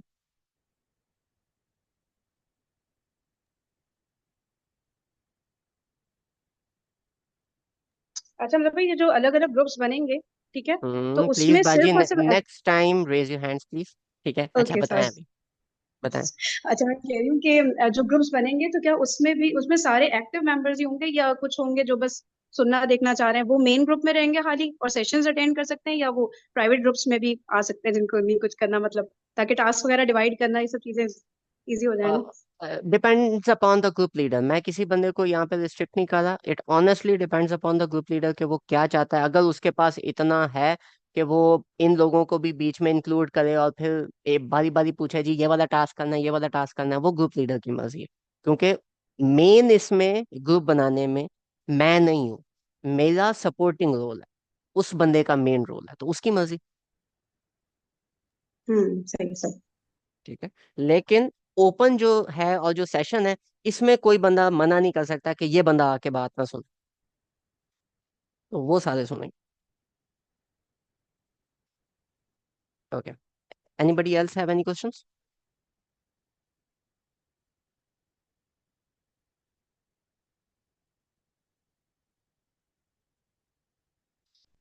ओके। अच्छा, जो ग्रुप बनता है अभी वो अपना यूथ वाला, तो काइंडली ग्रुप बना के डू नोटिफाई मी, फिर हम उसके ऊपर फर्दर बात करते हैं। आज का फिर हम लेक्चर स्टार्ट करते हैं। आज का जो लेक्चर है, this is on introduction of the Quran. ठीक है, इसको मैं डिलीट कर देता हूँ। ओके। तो आज का जो हमारा अच्छा लेक्चर मतलब होगा। मैं एक चीज देखी उससे पहले जी जी, बताएं। तो जी बस वन थिंग, मैं ये कह रही थी कि आप कह रहे थे कि आपके पास बहुत सारे टॉपिक्स की लिस्ट मतलब आपके जहन में है, ठीक है, लेकिन हम हम्म। लोग डिसाइड नहीं कर पा रहे हैं ना, तो आप एक उनमें से बता दें ताकि हमें समझ आ जाए। क्योंकि देखिए यूथ वाली बात तो कल की थी एक पार्टिसिपेंट ने, लेकिन मुझे नहीं पता बाकी सब इंटरेस्टेड हैं कि नहीं, बाकी में ये प्रोजेक्ट आगे चलेगा कि नहीं, क्योंकि बाकियों ने तो कोई इस पे फीडबैक नहीं दिया था कि वो इसमें इंटरेस्टेड है कि नहीं, है ना। तो हम्म। इसलिए हम लोग सोच सके ना टॉपिक्स, आप कोई एक एग्जाम्पल दे दें अगर, जैसे आई एम यूथ गना वाली वैसे तो हो गई है। I am gonna give you next week एक हफ्ता। I want you guys to use your brain cells जितने 10-15 बचे हुए। ठीक है।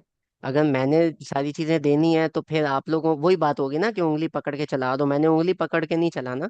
Use your head. इतने अक्लमंद बंदे हो, मेरे से सारे बड़े ही हो कम से कम। कुछ एक्सपीरियंस लाइफ का निकालो, कुछ बताओ कि हम ये कर सकते हैं। वैसे पाकिस्तान को रोते रहते हो कि पाकिस्तान की कम्युनिटी में ये हो गया, ये ठीक करना है, वो ठीक करना है। अभी मैं कह रहा हूँ क्या ठीक करना है, तो किसी के पास कोई पॉइंट नहीं है। इतनी ज्यादती तो ना करो ना।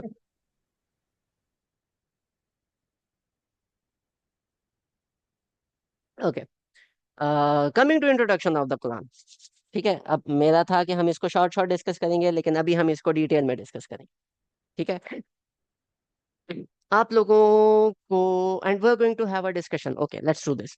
Who wants to do a discussion on introduction of Quran? कौन सा बंदा है जो जिसको थोड़ा बहुत आइडिया है कि कुरान क्या होता है?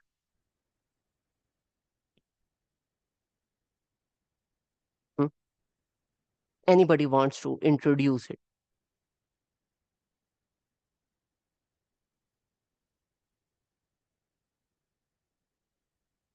आएगा time, I can wait 30 minutes, मैं चुप रहूंगा। मुझे बताओ क्या होता है।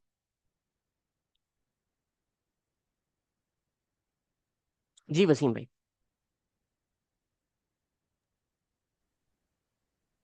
यही कि लोगों की फलाह के लिए एक डिवाइन मैसेज है, एक अल्लाह की तरफ से। उसमें जो है लाइफ की जितनी भी मतलब तौर तरीके हैं, चाहे वो मुआशरत है, सियासत है, उसमें जो है वो सिखाया गया है सोसाइटी को, अच्छी सोसाइटी को चलाने के लिए, जहाँ हर शख्स अमन और सुकून से रह सके। एक गाइडलाइन है लाइफ के लिए। ये तो है कि कुरान में क्या है, कुरान खुद क्या है?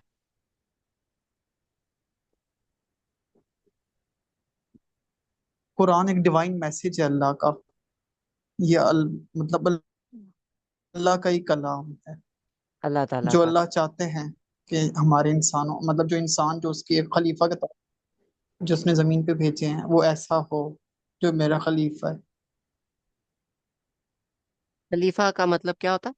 उसके लिए इंस्ट्रक्शंस हैं उसमें। खलीफा कौन होता नाइब मतलब जिसे हम कहते है? हाँ, हैं, नहीं। नाइब जिसे हम अपनी उर्दू में कहते नहीं, हैं। खलीफा नायब नहीं होता। ठीक है। खलीफा जो होता है वो, खलीफा ऐसा होता है जिसको आप, जैसे टीचर क्लास से बाहर चली जाए तो पीछे मॉनिटर को छोड़ के जाती है ना कि मैं आती हूँ 5 मिनट में, थोड़ा क्लास का ध्यान रखें। वो जो पीछे मॉनिटर को छोड़ के जाती है ना, दैट इज खलीफा। Now that is not actually नायब, he does not have an actual authority, he has pseudo authority. ठीक है। तो इस पे भी खलीफा पे अगर हम ये डिस्कशन होती है ना हजरत आदम वाली उस पॉइंट पे, फिर हम नायब भी डिस्कस करेंगे डिटेल में कि क्या होता है। जी जैस्मिन। हाँ जी। जी अस्सलाम वालेकुम। वालेकुम अस्सलाम। अच्छा, पहली बात तो चले मैं स्नैप भी कर लेती हूँ। नायब भी तो उसी को तो कहते हैं ना, जो किसी के कायम मकाम खड़ा हो, यानी जो फिलहाल मौजूद ना हो उसकी जगह, मतलब मौजूद हो भी तो लेकिन किसी की जगह किसी चीज को खड़ा किया जाए, तो नायब उसी को नहीं कहते, तो हाँ, खलीफा वो नहीं होता। नायब उसको कहते हैं, खलीफा उसको नहीं कहते। ओके। खलीफा का चलो। मतलब कुछ और होता है। ठीक है, अब बात शुरू होगी है तो चले मैं समझा देता हूँ। कभी ऐसा हुआ है कि आप घर में अगर आपके इसको हम पे रख इसको लें, अगर इंट्रोडक्शन करेंगे तब इसको बताएं।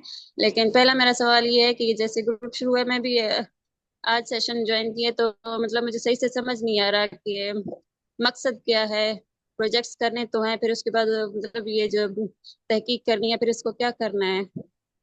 मैं ना मतलब सिर्फ आपको तहकीक? मैं बताता हूँ, कल वाला जो लेक्चर है और जो आज का लेक्चर है इसकी रिकॉर्डिंग हो रही है। ये रिकॉर्डिंग अपलोड होगी आज इंशाल्लाह, दोनों रिकॉर्डिंग्स मैं अपलोड कर दूंगा। आप ये रिकॉर्डिंग पहले सुन लीजिए, उसके बाद फिर मुझसे सवाल कीजिए। ठीक है। ओके। जी। जी हुमा बाजी, आपका हैंड रेज है। जी जी, मैं बस ये कहना चाहती थी, कुरान जो थोड़ा बहुत मैंने पढ़ा या कुछ थोड़ा बहुत समझा है, इसके हिसाब से कुरान जो है वो एक तो अल्लाह का कलाम है और ये अल्लाह की सिफ्त है। और एक ऐसी सिफ्त जिससे हम अल्लाह को पहचानते हैं और अल्लाह हमसे कलाम करता है और उस चीज़ को हम समझते हैं।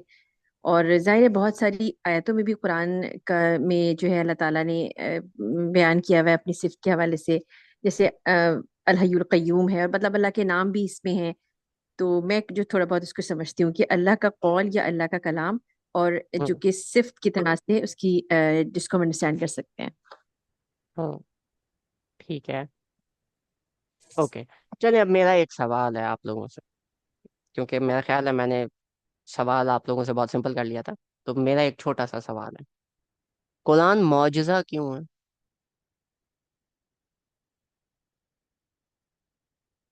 किसी को एतराज है इस बात से कि कुरान मौजज़ा नहीं है? ठीक है। जी किरण बाजी। इसलिए कि ये हर दौर के मुसलमानों के लिए जो है ना, हर उसके उनके हालात और मामलात के लिहाज से इसकी टीचिंग्स जो हैं, जो कुछ इस हम्म। पर लिखा है वो इम्प्लीमेंट हो सकती हैं। मतलब मेरे सरकमस्टांसेस, अगर मैं इंडिविजुअल लेवल पे बात करती हूँ, तो हम्म। ये मतलब मैं इसको मतलब खुद पे रख के हम्म। अप्लाई कर सकती हूँ। या ये ऐसे जस्ट लाइक के मेरे साथ जो कुछ भी हो रहा है, तो समटाइम्स में कुछ मतलब रैंडमली आया मेरे सामने आ जाती है, जिनके तर्जुमे मैं कह सकती हूँ कि मुझसे रिलेट कर रहे होते हैं, हालांकि वो मैंने किसी से कही नहीं होती। तो मेरे हम्म। लिए तो ये इस लिहाज से मतलब मैं इसको रिलेट कर सकती हूँ कि कम नहीं है। यानी कि ये हम्म। हर दौर के लिए, हर दौर के इंसानों के लिए जो है, वो उनसे बात करता है, उनसे कलाम करता है, और उनको हम्म। डील कर रहा होता है उनकी प्रॉब्लम्स को भी। हम्म। तो अगर मैं आपकी डेफिनेशन लूं, तो जो अरिस्टोटल की फिलॉसफी है, अरिस्टोटल एक अक्लमंद बंदा था जो आया था कोई आज से ना 2000 साल पहले तकरीबन। तो उसकी जो फिलॉसफी है, उसकी फिलोसॉफिकल बुक्स आज तक पढ़ाई जाती है। इमैनुअल कांट जो था वो आया था कोई मिडिवल टाइम्स में, उसकी फिलॉसफी आज तक पढ़ाई जाती है। तो अगर मैं आपकी बात से अग्री कर रहा हूँ, तो फिर इनकी फिलॉसफीज भी मौजूद हो गए फिर, क्योंकि वो भी तो अभी तक अप्लाई हो ही रहे। जाती है, लेकिन हर कोई मतलब जरूरी तो नहीं है कि उन हर एक पे फिट हो रही हो, या हाँ, मतलब तो वो। कुरान भी हर एक पे हर एक आयत तो फिट नहीं होती, उनका भी कोई ना कोई कोट किसी ना किसी पे फिट होता है। कुरान में भी पूरा का पूरा तो फिट नहीं होता। जहाँ पे अल्लाह ताला फिट नहीं बात करते हैं गुलामों के हकूक की, आपके पास कोई गुलाम है ही नहीं, तो आप पे तो वो फिट ही नहीं होना। ठीक है। नहीं, इसमें से आया नहीं होती, लेकिन मतलब जाहिर है कोई ना कोई आया किसी ना किसी के लिए तो एट अ टाइम हो रही होगी ना। तो ऐसे मतलब ही जरूरी उनका कोट भी कहीं ना कहीं किसी ना किसी टाइम किसी ना किसी पे फिट हो रहा होता है। उनकी पूरी पूरी किताबें लिखी है, कभी ना कभी कुछ ना कुछ तो चल ही रहा होता है। तो उनके बारे में यहाँ पे जानते हो, आपने लेकिन नहीं पढ़ी ना, आपने नहीं पढ़ी। तो इसका मतलब है कि फिर मौजज़ा अगर हम कुरान को सिर्फ कंसीडर कर रहे हैं इस बिना पे, तो फिर उनकी कुतुब भी मौजज़ात हो गई फिर, मतलब इस कुरान एक में तो कुछ पॉइंट, और भी होगा। दूसरा पॉइंट ये है कि अल्लाह ने इसकी मतलब इसमें कोई चेंजेस नहीं आए अब तक। इसके उसके पॉइंट ऑफ व्यू से, यानी कि जो जैसे अल्लाह ने जैसे उतारा था, इसकी जैसे हिफाजत का जिम्मा लिया है, वो एज इट इज हम्म। आज भी मौजूद है। वो अलग हम्म। मतलब ये एक तो ये चीज इसका मतलब मौजूदा है, और किसी किताब के बारे में आप दावा नहीं कर सकते कि वो बिल्कुल अपनी ओरिजिनल फॉर्म में आज भी मौजूद है। हाँ, हम एक तो दावा नहीं ये। कर सकते, उसके एडिशंस चेंज होते हैं। कुरान पाक का एडिशन चेंज नहीं हुआ, तो दिस मीन्स कि अगर कोई किताब नहीं बदल रही तो वो मौजूद है, बस दैट्स इट। और कुरान के पीछे कोई रीजन नहीं है। अभी तक तो मेरे माइंड में यही है, और कोई आए तो मैं। क्योंकि कुरान का मौजूजा वो होता है जिस चीज को आप सामने एक्सपीरियंस कर रहे हो, ऐसी बात है। मौजूदा वो होती है जो मेरे ख्याल से आपकी अकल उस चीज को तस्लीम नहीं कर रही होती, अपनी फाइव सेंसेस से उसको वो नहीं कर पा रहे होते, हाँ, यानी जज मतलब नहीं आप कर पा एक्सपीरियंस कर रहे हो ना सामने। रहे, अनयूजुअल चीज। अनयूजुअल चीज या समथिंग अनयूजुअल जिसको आप एक्सपीरियंस कर रहे हो, जो आप देख रहे हो, सुन रहे हो, कुछ भी कर रहे हो, लेकिन आपको समझ नहीं आ रही ये कैसे हो रहा है, ऐसी बात है। तो जी बिल्कुल ऐसा। कुरान का अगला एडिशन ना आना, ये आप कैसे एक्सपीरियंस कर रहे हो? ये तो एक फिलोसॉफिकल पॉइंट हो गया ना। जी कैसी हिफाजत? जी चले जैस्मिन आप बाजी। एक्सप्लेन। मैं करता हूँ, टेंशन नहीं लेनी। जी जैस्मिन बाजी। जी। जहाँ तक मुझे समझ आए तो मुआवजा मेरे ख्याल में उस चीज को कहते हैं जिस जिस चीज को करने से आप आजिज हो, जो आप ना कर सकते हो, लेकिन कोई नामुमकिन चीज हो और वो हो जाए तो वो मुआवजा कहलाता हम्म। है। मेरे ख्याल में तो यही है। तो वो कुरान कुरान पाक नामुमकिन ऐसी चीज कैसे है है? जो कुरान नामुमकिन नामुमकिन है, ऐसे है, हमें पता है कि, पर कैसे है? जो अल्लाह का कलाम है, जैसे अल्लाह ने लिखा है वैसे कोई नहीं लिख सकता। ये क्यों? तो मतलब अल्लाह ताला ने कहा है कि जितने समंदर हैं वो स्याही बन जाएं, और जितने दरख्त हैं वो कलम बन जाएं। वो तो अल्लाह ताला की तारीफों के लिए है, लेकिन फिर भी कोई बंदा ऐसी किताब नहीं लिख सकता। तभी तो अरब पहचान गए थे कि ये किसी इंसान अच्छा, का कलाम हो ही नहीं सकता। अब मैं एक नॉन मुस्लिम हूँ और मैं आपके पास आता हूँ और मैं कहता हूँ जैस्मिन बाजी मुझे एक बात बताएं, मैं कुरान की तरह की किताब लिखना चाहता हूँ। आप कहते हो कुरान जो है उस जैसी कोई किताब लिख नहीं सकता। मुझे बताएं कि वो क्या वजूहात हैं कि ये कुरान जैसी कोई किताब दूसरी नहीं लिख सकता। मुझे वो वजूहात बताएं जरा, ताकि मैं वो वजूहात की बिना पे अपनी किताब लिखूं। आप क्या वजह बताएंगे? अ, क्योंकि मतलब वजह यही है अच्छा, हम तो मुसलमान हैं, हम तो यही कहेंगे क्योंकि वो अल्लाह का कलाम है और उस तरह का कलाम कोई भी नहीं और मैं बता इसीलिए सकता। मैंने इसीलिए बोला ना नॉन मुस्लिम आया है। अब बताओ क्या बोलोगे? नॉन मुस्लिम को क्या बोलेंगे? नॉन मुस्लिम लिख के दिखाए। अल्लाह ताला ने खुद ही कहा है कि अगर एक ठीक आयत है। भी ऐसी आप है जिसमें अल्लाह ताला ने एक कहा है आयत ना, सुनने एक नहीं दो जी दफा है। अल्लाह ताला ने बोला है ना। वो आपसे जी। पूछ रहा है कि आप कह रहे हो कुरान जैसी कोई किताब नहीं, मैंने ये किताब एक लिखी है, मुझे बताएं कि ये क्यों कुरान जैसी नहीं।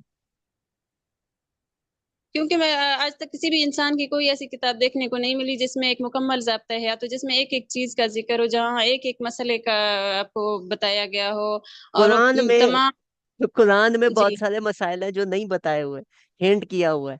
ठीक है, और वो आगे लेकिन हमें अहादीस खोलनी पड़ती हैं। वहाँ पे वहाँ पे कुछ ऐसी ऐसी मतलब आप क्या कहते हैं, कुछ मतलब ऐसे हदूद बताए गए हैं कि जिसमें हम फिर वो उसको उसका फैसला कर सकते हैं उस चीज का, उसको देखते हुए कि कुरान अगर के हिसाब से जो वहाँ बयान अगर नहीं हुआ, लेकिन हम उस मसले को अखज कर सकते हैं।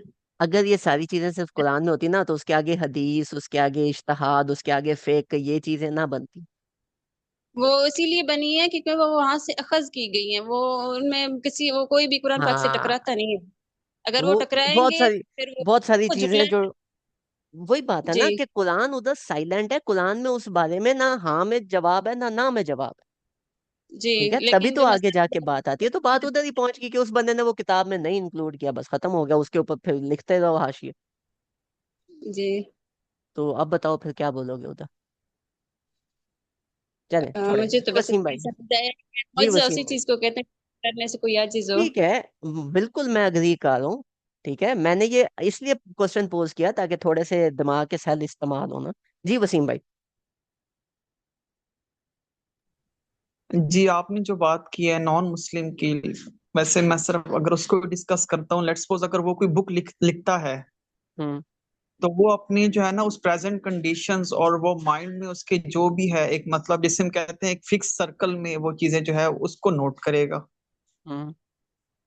और कुरान जो है वो मतलब ये टाइम फ्रेम का नहीं है, मतलब वो हर जो भी अदवार आ रहे हैं उसके लिए जो है ये उस पे फिट आता है। तो मैंने आपको बताया ना, फिलोसॉफिकल बुक्स जितनी भी हैं जो फिलॉसफी से रिलेट करती हैं, वो जितनी मर्जी कदीम उठा लो वो आज भी एप्लीकेबल है, क्योंकि ह्यूमन फिलॉसफी और ह्यूमन साइकोलॉजी चेंज नहीं होती, इट रिपीट्स क्या इटसेल्फ। क्या उसका हर पॉइंट तो जो है वो वैलिड उससे होता है। एग्री, जब हर नबी पा पॉइंट। जब कुरान हजरत मूसा की स्टोरी सुना रहा है, हजरत आदम की स्टोरी सुना रहा है, वो इसलिए सुना रहा है कि आपको सिर्फ पुराने लोगों की स्टोरी सुनानी थी, या वो इसलिए सुना रहा है कि वो आप पे एप्लीकेबल होती है? तो अगर हजरत इब्राहिम की साइकोलॉजी पे कोई बंदा किताब लिखता है कि उस टाइम पे लोगों की ये साइकोलॉजी थी, हजरत इब्राहिम की ये साइकोलॉजी थी, आप लोगों को इस तरह से ये वाली साइकोलॉजीज टकराई थी, वो साइकोलॉजिकल एस्पेक्ट पे से बात करता है, वो बंदा किसी का नाम नहीं लेता, तो वो हर दौर में आएगा। हम कहते नहीं, हर दौर के अंदर जो बुराई है उसको खत्म करने के लिए अच्छाई की ताकतें आती हैं। पुराने जमाने में अंबिया आते थे, अभी स्कॉलर्स आते हैं। बात आ जाके उधर ही फिलोसॉफिकल बात करो तो वो तो उधर ही पहुंच जाती है फिर।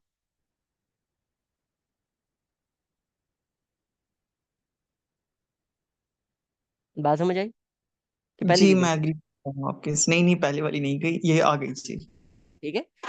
अच्छा, ये जो सवाल है, कुरान मौजज़ा क्यों है? जी किरण बाजी। सॉरी सर सर मैं एक बात ये कहनी थी कि शायद वो थोड़ी सी रेलेवेंट हो, लेकिन मेरे माइंड में आ रही है। वो हम्म ये कि अब तक जितनी भी बुक्स लिखी हैं, जितने भी फिलोसफर्स ने लिखी हैं हम्म दुनिया को, निज़ाम को समझने के लिए या चलाने के लिए, हम्म तो उनकी सिर्फ फिलोसफीज ही हैं, थेरीज ही हैं। उन्होंने खुद प्रैक्टिकल इम्प्लीमेंटेशन करके नहीं दिखाई सारी हम्म चीज़ों की, उन्होंने कहा है। लेकिन हम्म कुरान एक वाहिद एक ऐसी किताब है जो अल्लाह ने अगर मतलब नाजिल की है ना, तो मैनुअल है जैसे, तो उसकी हम्म प्रैक्टिकल इम्प्लीमेंटेशन है वो किसने करके दिखाई? वो हमारे नबी ने करके दिखाई। और ये ऐसी किताब है, ये मतलब एप्लीकेबल है, तो उन्होंने हम्म उसको करके दिखाया। मतलब कि ये हर एक के लिए है और हर कोई इसको जो है फॉलो कर सकता है। हम्म मतलब नहीं है कि जस्ट थ्योरी है एक, जैसे मैं नहीं समझती कि पूरी दुनिया में कोई एक सिंगल बुक भी ऐसी है जो किसी ने खुद मतलब जो लिख दी हो और इसके बाद जो है वो उसको ये इस बात का दावा किया हो कि ये सबके लिए है और ये हर कोई कर सकता है सिवाय कुरान पाक के। तो हम्म सिर्फ मतलब कुरान एक जस्ट बुक नहीं है, मतलब इसमें जस्ट थेरीज नहीं है। ये हम्म मतलब का ये है कि 100% प्रैक्टिकल करके दिखाया गया है। और हम्म हर बंदे दिस इज तो अ ये भी very good point. This is a very good point. But I have a small question on top of it. वो ये है, again this is a very good point, लेकिन क्या कुरान का मौजज़ा होना इस चीज पे डिपेंडेंट है कि नबी पाक सल्लल्लाहु अलैहि वसल्लम वहां पे थे? अगर नबी पाक सल्लल्लाहु अलैहि वसल्लम ना होते, या नबी पाक सल्लल्लाहु अलैहि वसल्लम अपनी लाइफ पे इम्प्लीमेंट ना करते, तो क्या कुरान का मौजज़ा होना खत्म हो जाता? नहीं ऐसी बात तो नहीं है, ऐसी लेकिन बात आपने, आपका मैंने वही बोला कि आपने एडिशनल पॉइंट बहुत अच्छा किया, कि हाँ कोई ऐसी किताब नहीं है जिसको 100% किसी ने फॉलो किया हो और मनो अन लग के फॉलो किया, और एक बंदे नहीं, नहीं काफी सारे लोगों का रोल मॉडल है ये किताब। बिल्कुल बहुत अच्छा पॉइंट है। लेकिन मैं अभी बाकी लोगों की बात नहीं कर रहा, मैं पूछ रहा हूँ कुरान इटसेल्फ मौजज़ा क्यों है? तो अगर आप कुरान को बाकी लोगों के एक्शन पे डिपेंडेंट कर दोगे इस जवाब में, ठीक है, वो कुरान की अजमत की मैं बात नहीं कर रहा, लेकिन उसके मौजे की दलील में अगर आप ये बाकी लोगों को आप बीच में फिट कर दोगे, तो वो फिर मसला हो जाएगा। Getting the point? अ, बाकी लोग नहीं, देखिए बाकी लोग तो हम तो हम में से कोई भी ऐसा नहीं है।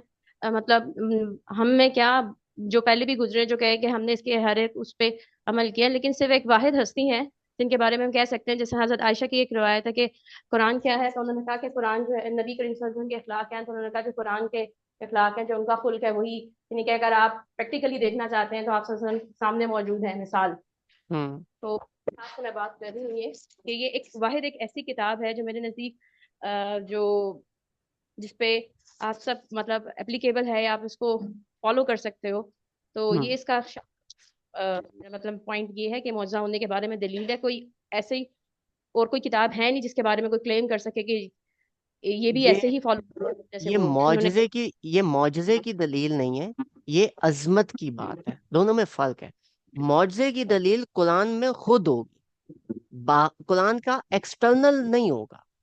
बात समझ आई? ठीक, सही, ठीक है, ठीक है, क्योंकि वो नहीं मुआवजा जो अंदर से निकलेगा ना कुरान के। इसका मतलब है कि अगर नबी पाक सल्लल्लाहु अलैहि वसल्लम कोई ऐसा पॉइंट आता कि नबी पाक सल्लल्लाहु अलैहि वसल्लम कहते कि ये वाली चीज जो है आने वाले वक्तों में आएगी, या ये वाली चीज अभी एप्लीकेबल नहीं है, या लेट से नाउजुबिल्लाह ऐसा कभी भी नहीं हुआ, लेकिन लेट से कोई एक पॉइंट नबी पाक सल्लल्लाहु अलैहि वसल्लम फॉलो ना करते, तो क्या कुरान मुआवजा होना बंद हो जाता उसका? ऐसा तो नहीं है ना। ठीक है, तो कुरान खुद से एक मौजूद है। हमने, बाकी ठीक है, it's a very good point, external आप लेके आए हो, लेकिन हमने कुरान को एनालाइज करना है एज अ बुक। समझ आई? तो हम अभी उस पे बात करेंगे। जी वसीम भाई, आपने हैंड रेस किया। जी, मैं एक पॉइंट और जो है उसका इजाफा करना चाहूंगा। कोई हम्म। भी बुक है जो जो भी मतलब इंसान जो है वो लिखता है, हम्म। उसके बारे में जो है ना, मतलब कुरान ये वाहिद बुक है जिसकी मतलब जो मतलब अल्लाह ताला ने जो लिखा है और उसके बारे में कहा है कि मैं नॉन मुस्लिम हूं, मैं तो मानता ही नहीं अल्लाह ताला ने लिखा है, मैं तो कहता हूँ नबी पाक सल्लल्लाहु अलैहि वसल्लम ने खुद लिख दिया। ठीक है। फिर ये मेरा पॉइंट फैन वैलिड ही है। इनवैलिड ही हो जाता है। अच्छा, आ जाते हैं अभी कुरान के इंट्रोडक्शन पे। ठीक है, कुरान का जो इंट्रोडक्शन है उसको मैं ब्रेक करूंगा दो पार्ट्स में। ठीक है, और इसमें हम कुरान को और कुरान के कुछ फीचर्स को डिस्कस करेंगे, उसकी अपनी कुछ कैरेक्टरिस्टिक्स को डिस्कस करेंगे। जो 2 हफ्ते बाद, जब ये वाला कोर्स स्टडी कंप्लीट होगी, 2 हफ्ते के बाद इस सवाल का जवाब आप लोगों ने मुझे देना है कि कुरान मौजूजा क्यों है। ठीक है, ये सवाल अगर आपने कहीं पे साइड पे नोट्स लिखे हैं तो कहीं पे ना फिट करके लिख लो। अच्छा, कुरान को अप्रोच करने के या कुरान को देखने के 2 तरीके हैं। एक तरीका होता है जिसको हम कहते हैं माइक्रो स्टडी, और एक तरीका होता है जिसको हम कहते हैं मैक्रो स्टडी। कोई भी किताब इस दुनिया के अंदर ऐसी नहीं आई जो माइक्रो और मैक्रो दोनों को परफेक्टली लेके चल रही है। ठीक है, इन दोनों में क्या डिफरेंस होता है? माइक्रो स्टडी ये होती है कि ये वाला लफ्ज यहाँ पे क्यों आया, ये वाला जो लफ्ज है ये इसके साथ कैसे लिंक हो रहा है। अच्छा, ये वाली जो 2 अल्फाज हैं इनकी जगह कोई और अल्फाज आते तो वो ज्यादा बेहतर होते। ये जो एक जुमला यहाँ पे आया, अगर ये जुमला ना होता तो क्या होता। ठीक है, आपने ये तमाम बातें बहुत अच्छी की, लेकिन इन अल्फाज की जगह अगर आप ये वाला लफ्ज ले आते तो ज्यादा बेहतर था। आपने यहाँ पे ये 20 जुमले लिखे, 20 जुमले की जगह अगर आप ये 4 लफ्ज लिख देते तो ये 20 जुमले उन्हीं 4 अल्फाज के अंदर पूरे हो जाते। जब आप ये सारी बात कर रहे हो तो इसको कहते हैं माइक्रो स्टडीज। माइक्रो स्टडी का फिर क्या मतलब हुआ? माइक्रो स्टडी का मतलब ये हुआ कि आप किसी चीज को माइक्रोस्कोप के अंदर रख के देख रहे हो, उसके छोटी छोटे नुक्ते निकाल रहे हो। ठीक है, अब अगर आप छोटे छोटे नुक्ते निकालना शुरू कर देते हो तो आप बड़ी पिक्चर भूल जाते हो। आप अगर एक फूल रखो और आप एक फूल को सॉर्ट ऑफ फूल के ऊपर खड़े हो और आप एक दूरबीन लगा के उस फूल को देख रहे हो, एक टेलीस्कोप लगा के देख रहे हो, और उस फूल के अंदर देख रहे हो कि अच्छा इस फूल की ये पत्ती इस एंगल पे ऐसे टर्न कर रही है, इसके ऊपर थोड़ा सा पानी पड़ा है तो इधर ये ड्रॉप ऐसे है, ये ड्रॉप ऐसे है, इसका कलर पिंक से वाइट में इस तरह से इतने प्यार से शिफ्ट होता है। आप उस फूल की ये तमाम कैरेक्टरिस्टिक स्टडी कर रहे हो। जब आप ये स्टडी कर रहे हो तो आप वो खूबसूरती तो भूल जाओगे जिस बागीचे में आप खड़े हो, जहाँ पे बहुत सारे फूल हैं। हो सकता है ये एक फूल बहुत मजे का हो सकता है ऐसे छोटे छोटे तमाम फूल बहुत अच्छे हों, लेकिन जब आप बागीचे को बाहर से देखो तो वो देखने का दिल ना करे। ठीक है, ऐसा भी हो सकता है कि किसी चीज को आप बाहर से देखो तो वो बहुत प्यारी लगे, एक मैक्रो व्यू पहली नजर देखो बहुत प्यारा लगे, लेकिन जब आप उसको थोड़ा सा गौर से देखो तो नहीं यार, यहाँ पे ये मसला है, यहाँ पे ये मसला है। जैसे बाहर से देखे अच्छा ये मॉल है यार, ये तो बड़ा प्यारा मॉल है। जब वो सीढ़ियाँ चढ़ने लगे, यार ये सीढ़ियाँ थोड़ी ये छोटी बना लेते तो ज्यादा बेहतर था, इधर रैंप बना लेते ज्यादा बेहतर था। अंदर घुस गए हैं तो दरवाजे में सड़ लग रहा है, यार ये क्या मतलब, 2 इंच और ऊपर कर देते मेरा सार इधर से आराम से निकल जाता। तो इन चीजों को हम कहते हैं मैक्रो स्टडीज। ठीक है, अभी जब हम कुरान को अप्रोच करेंगे, कुरान के फीचर्स को अप्रोच करेंगे, तो हम माइक्रो स्टडीज भी देखेंगे, हम मैक्रो स्टडीज भी देखेंगे। आज का फिर जो पॉइंट है वो मैं रिस्ट्रिक्ट करूंगा अपने आप को माइक्रो स्टडीज पे और बहुत बेसिक सी चीजों पे। ठीक है, माइक्रो स्टडीज में कुरान में कुछ चीजें हैं जो सबको पता होनी चाहिए। सबसे पहली चीज है जिसको हम कहते हैं सूरा। ठीक हो गया? सूरा की इंग्लिश ट्रांसलेशन लोग कहते हैं चैप्टर। आप अगर कुरान पाक को इंग्लिश में लेते हो, ठीक है, तो हम इसको कहते हैं चैप्टर। ठीक है। लेकिन और कोई भी बुक उठा लो, बुक में चैप्टर्स होते हैं।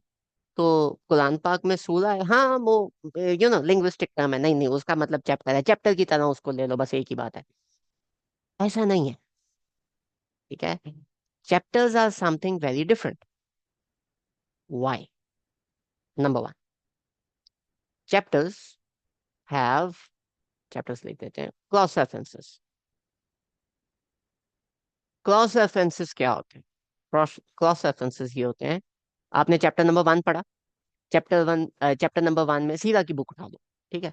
आपने चैप्टर नंबर वन पढ़ा, चैप्टर नंबर वन के अंदर बात हुई है कि नबी पाक सल्लल्लाहु अलैहि वसल्लम जो है उनकी पैदाइश से पहले अब्राहा वाला वाकया हुआ, ये वो मोटी मोटी चीज, ठीक है। चैप्टर नंबर वन हो गया। चैप्टर नंबर टू हो गया कि नबी पाक सल्लल्लाहु अलैहि वसल्लम की पैदाइश में ये चीज ऐसे हुई थी, ठीक है, शक सदर हुआ था। अब वो करते करते जब आप मेराज पे पहुंचते हो, तो मेराज पे जब चैप्टर नंबर टू की बात होगी कि चैप्टर नंबर टू के अंदर शक सदर हुआ था, तो आप वहां पे दोबारा वाक्य नहीं लिखोगे। आप वहां पे क्या लिखोगे? As discussed in chapter number two, similar event happened. क्यों? क्योंकि अब आप उस बात को रिपीट नहीं कर रहे, आप उसको क्रॉस रेफरेंस कर रहे हो, ठीक है, कि फलाने चैप्टर में ये बात ऐसी हुई थी। तो आपने अगर पढ़ना है तो वो पुराना चैप्टर खोल के पढ़ लो। अक्सर किताबों में ऐसे होता है, तकरीबन हर किताब में ऐसे होता है। कुरान में ऐसे नहीं होता। कुरान में there is no cross reference. अल्लाह ताला ने किसी सूरा में ये नहीं बोला कि ये ऐसे ही है जैसे सूरा बकरा के अंदर लिखा हो। नहीं, अल्लाह ताला का बहुत दफा कॉन्सेप्ट्स रिपीट करते हैं, किसी और एंगल से रिपीट करते हैं, किसी और एग्जाम्पल से रिपीट करते हैं कि हम जैसे निकम्मों को समझ आ जाए, ठीक है। अल्लाह ताला क्रॉस रेफरेंसिंग नहीं करते, कुरान में कहीं पे क्रॉस रेफरेंसिंग नहीं, ठीक है। नेक्स्ट, ऑर्डर मैटर्स, या ऑर्डर मैटर्स इन चैप्टर। भी हम ये चैप्टर्स के लिख रहे हैं ना, चैप्टर में ऑर्डर्स, ऑर्डर चैप्टर का मैटर करता है, ठीक है। I am gonna complete this, then I am gonna take questions. किसी भी चैप्टर में किसी भी बुक में ऑर्डर्स का चैप्टर मैटर करता है। क्यों? वो जो छठा चैप्टर है वो आप पहले ले आओ, स्टोरी बुक ले लो, जो छठा चैप्टर है उसको आप पहले चैप्टर में ले आओ, कि जी मेराज का वाकया पहले लिख दिया और नबी पाक सल्लल्लाहु अलैहि वसल्लम की पैदाइश बाद में लिख दी, it is gonna stop making sense.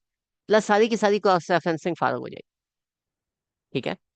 तो this is something very different in Quran, कि कुरान का जो सूरा का ऑर्डर है, हाँ, कुरान की ऑर्डर और तरतीब अल्लाह ताला ने खुद दी है। तो उसका जब आप ऑर्डर स्टडी करोगे तो आपको कुछ और चीजें, कुछ और हिकमत आपको बीच में से मिलेगी। लेकिन, बहुत बड़ा लेकिन, लाजमी नहीं है कि आप वो ऐसे ही करो।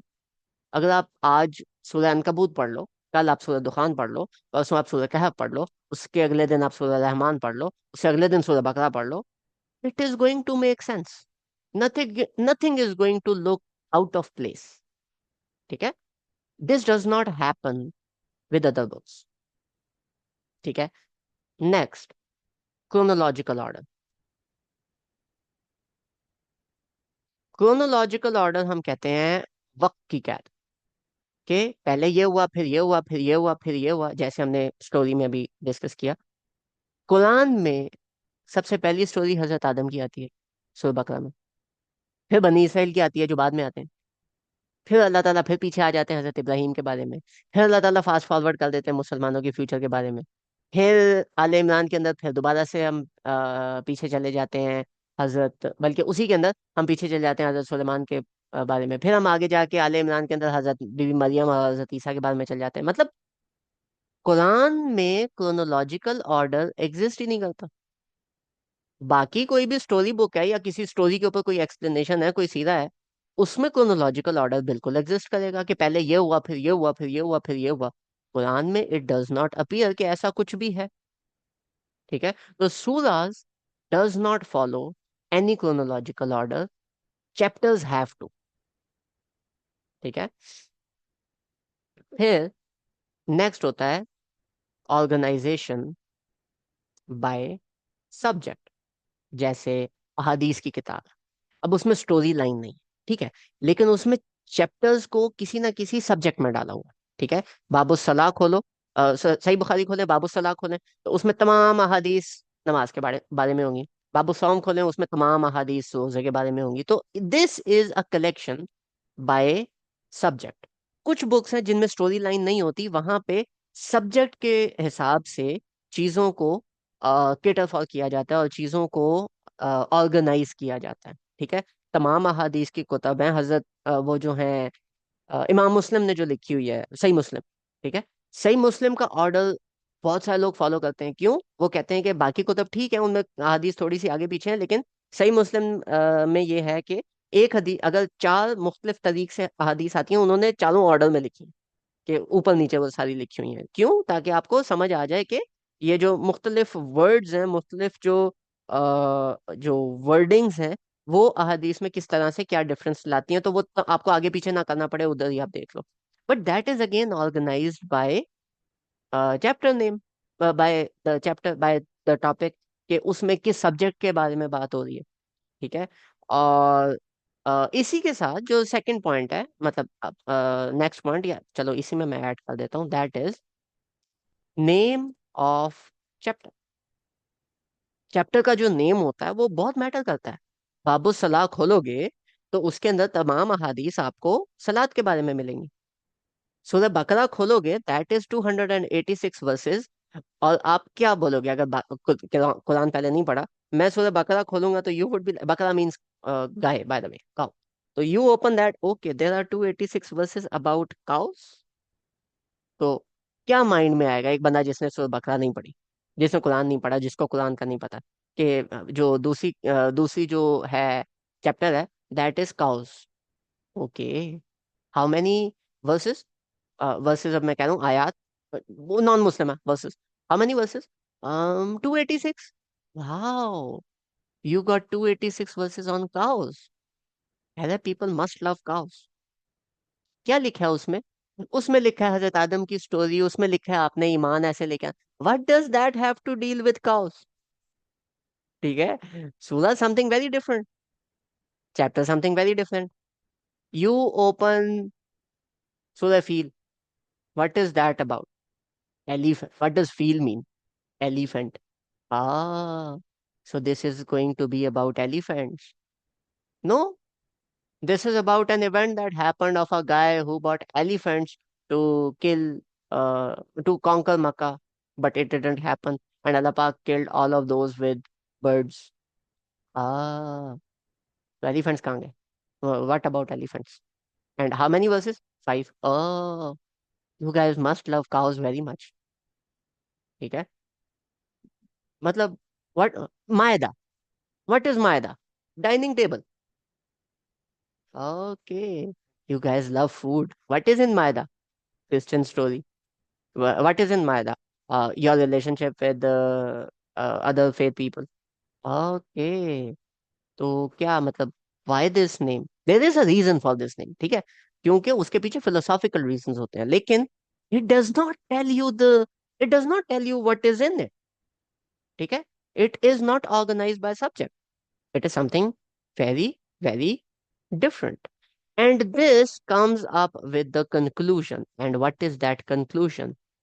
Quran has its own standard. इसको हम कैपिटल में लिख लेते हैं। Quran has its own standard. अगर आप कुरान को बाकी किताबों की स्टैंडर्ड पे लेके आओगे, तो कुरान उस स्टैंडर्ड पे अपहोल्ड नहीं करेगा, क्योंकि कुरान अपना स्टैंडर्ड खुद बनाता है। आपने कुरान जैसी किताब लिखनी है, आओ कुरान के स्टैंडर्ड पे। ठीक है। अब सूरा एक्चुअली में क्या होता है, हम इसको स्टडी करेंगे मैक्रो में। क्यों मैक्रो में करेंगे? क्योंकि फिर हम जूम्ड आउट वर्जन स्टडी करें ना। अभी हम एंटर करते हैं माइक्रो स्टडीज। आप लोगों को ये सारी बातें बताने का मकसद ये था। पहली चीज, जो पहला पॉइंट आपको पता होना चाहिए कि कुरान क्यों मौजूदा है। Quran has its own standard. You don't put Quran to somebody else's standard. You don't put Quran to the standard of what the literature is. You put your literature to what Quran's standard is. Quran का standard match करके दिखाओ, फिर बात करना कि हाँ मेरे में ये चीज है। तो उससे पहले आपको कुरान का स्टैंडर्ड समझना पड़ेगा कि कुरान का स्टैंडर्ड क्या है, क्योंकि ये सारी चीजें तो हमने एक लिस्ट बना ली कि कुरान में नहीं है। तो आगे फिर हमने ये स्टडी करना है कि कुरान में एक्चुअली क्या है, राइट। तो let's before getting deeper into this, क्योंकि अभी जब when I am gonna go deep तो फिर it's gonna take quite some time. किसी का कोई क्वेश्चन ऑन दिस पॉइंट?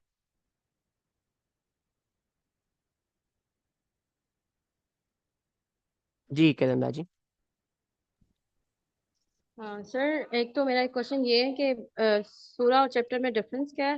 दूसरी बात ये है कि आपने जो अभी ये सारा कुछ बताया, ये नहीं कि ये कुरान की इंटरनल अगर हम देखा जाए तो इसकी राइटिंग स्टाइल है ना अल्लाह ताला का, किस उसमें अभी अल्लाह तक ने। मैं राइटिंग स्टाइल पे तो आया नहीं हूँ, ये तो डिफरेंस है कि ये सारी चीजें चैप्टर में होती हैं और सूरा में नहीं होती।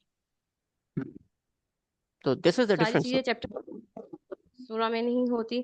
तो आपने, अगर आप वन वन लाइनर डिफरेंस बताएं चैप्टर और सूरा का, तो क्या होगा वो। ये आपके सामने लिखा हुआ है, cross references order in chapter, cross references are there in chapters not in सूरास, the order of chapter organisation matters not in सूरा, the there is chronological order in chapters not in surah, and chapters are organized by subject and name of chapter tells you what the chapter is all about. That is not the case with the surah. यानी एक सूरा में multiple chapters discuss हो सकते हैं। सूरा chapter है ही ये नहीं, एक सूरा में मल्टीपल टॉपिक्स डिस्कस हो सकते हैं। अच्छा, तो अगर हम कुरान में जैसे आप फॉर एग्जांपल कोई रैंडम एग्जांपल दें किसी चैप्टर की, तो जैसे अभी आपने बाबू सलाह की एग्जांपल दी है ना, तो इसी बाबू तरह अगर सलाह हम हदीस, हजरत। बाबू सलाह हदीस का है, कुरान की सूरा नहीं है। नहीं, सूरा नहीं कह रही मैं कुरान की, मैं ये कह रही हूँ कि फॉर एग्जांपल आप चैप्टर की एग्जांपल दें। हम्म। अगर हम ये कह सकते हैं कि हजरत आदम अलैहिस्सलाम की स्टोरी है, तो हम्म। जैसे 7 मुकामात में तो वो एक ही चैप्टर को डिफरेंट 7 एंगल से डिस्कस किया गया है एक ही एक चैप्टर चैप्टर एक टॉपिक को, एक टॉपिक को, तो चैप्टर कैसे फिर, चैप्टर किसे चैप्टर कहेंगे इज अ आप, fine. Chapter is a collection of similar topics that collection of has some similar topics जो collection of similar topics in a particular order which builds upon itself. जो events हैं उनको अगर आप कह लें कि वो इंटरलेट कर रहे हैं। या अगर इवेंट्स हैं तो वो क्रोनोलॉजिकल ऑर्डर में होंगे, अगर इवेंट नहीं है, लेट्स से मैथ्स की बुक है तो मैथ के एक चैप्टर है लेट्स से एडिशन पे, तो सबसे पहले टू नंबर्स की एडिशन होगी, फिर उसके बाद 3 डिजिट नंबर की एडिशन होगी, फिर उसके बाद मल्टीपल एडिशंस होंगी। ठीक है, तो मल्टीपल टॉपिक्स हैं ये जो एक दूसरे के ऊपर बिल्ड अपॉन कर रहे हैं, ये चैप्टर में होता है, सूरा में नहीं होता। और सर इसकी एग्जांपल आप दे सकते हैं। सूरा को तो चलो नाम से पता चल रहा है ना, फला सूरा है, सूरह फील है, सूरह कहफ है, इस तरह करके। चैप्टर की अगर आप एग्जांपल कोई देना चाहें तो। चैप्टर मैथ की बुक खोले, मैथ की बुक में अभी मैंने एग्जांपल दिया आपको कि आपका एडिशन का चैप्टर है। नहीं, कुरान की इस लिहाज से बात कर रही हूँ कि इसकी, जैसे कुरान में आपने सारी चैप्टर्स नहीं है। चैप्टर्स नहीं है। हाँ, कुरान में चैप्टर्स नहीं है, कुरान में सूराज हैं जो टॉपिक्स डिस्कस करती है। अच्छा ठीक है, जज़ाकल्लाह। मुझे ये कंफ्यूजन हो रही थी कि कुरान में अगर हाँ, चैप्टर्स हैं तो फिर ना ना ना, आप यहाँ कुरान में पर। चैप्टर्स नहीं है, कुरान में चैप्टर्स एग्जिस्ट नहीं करते, कुरान में टॉपिक्स एग्जिस्ट करते हैं जो किसी ना किसी सूरा के अंदर ओके सर, जज़ाकल्लाह। होते हैं। Okay, anybody else have any questions?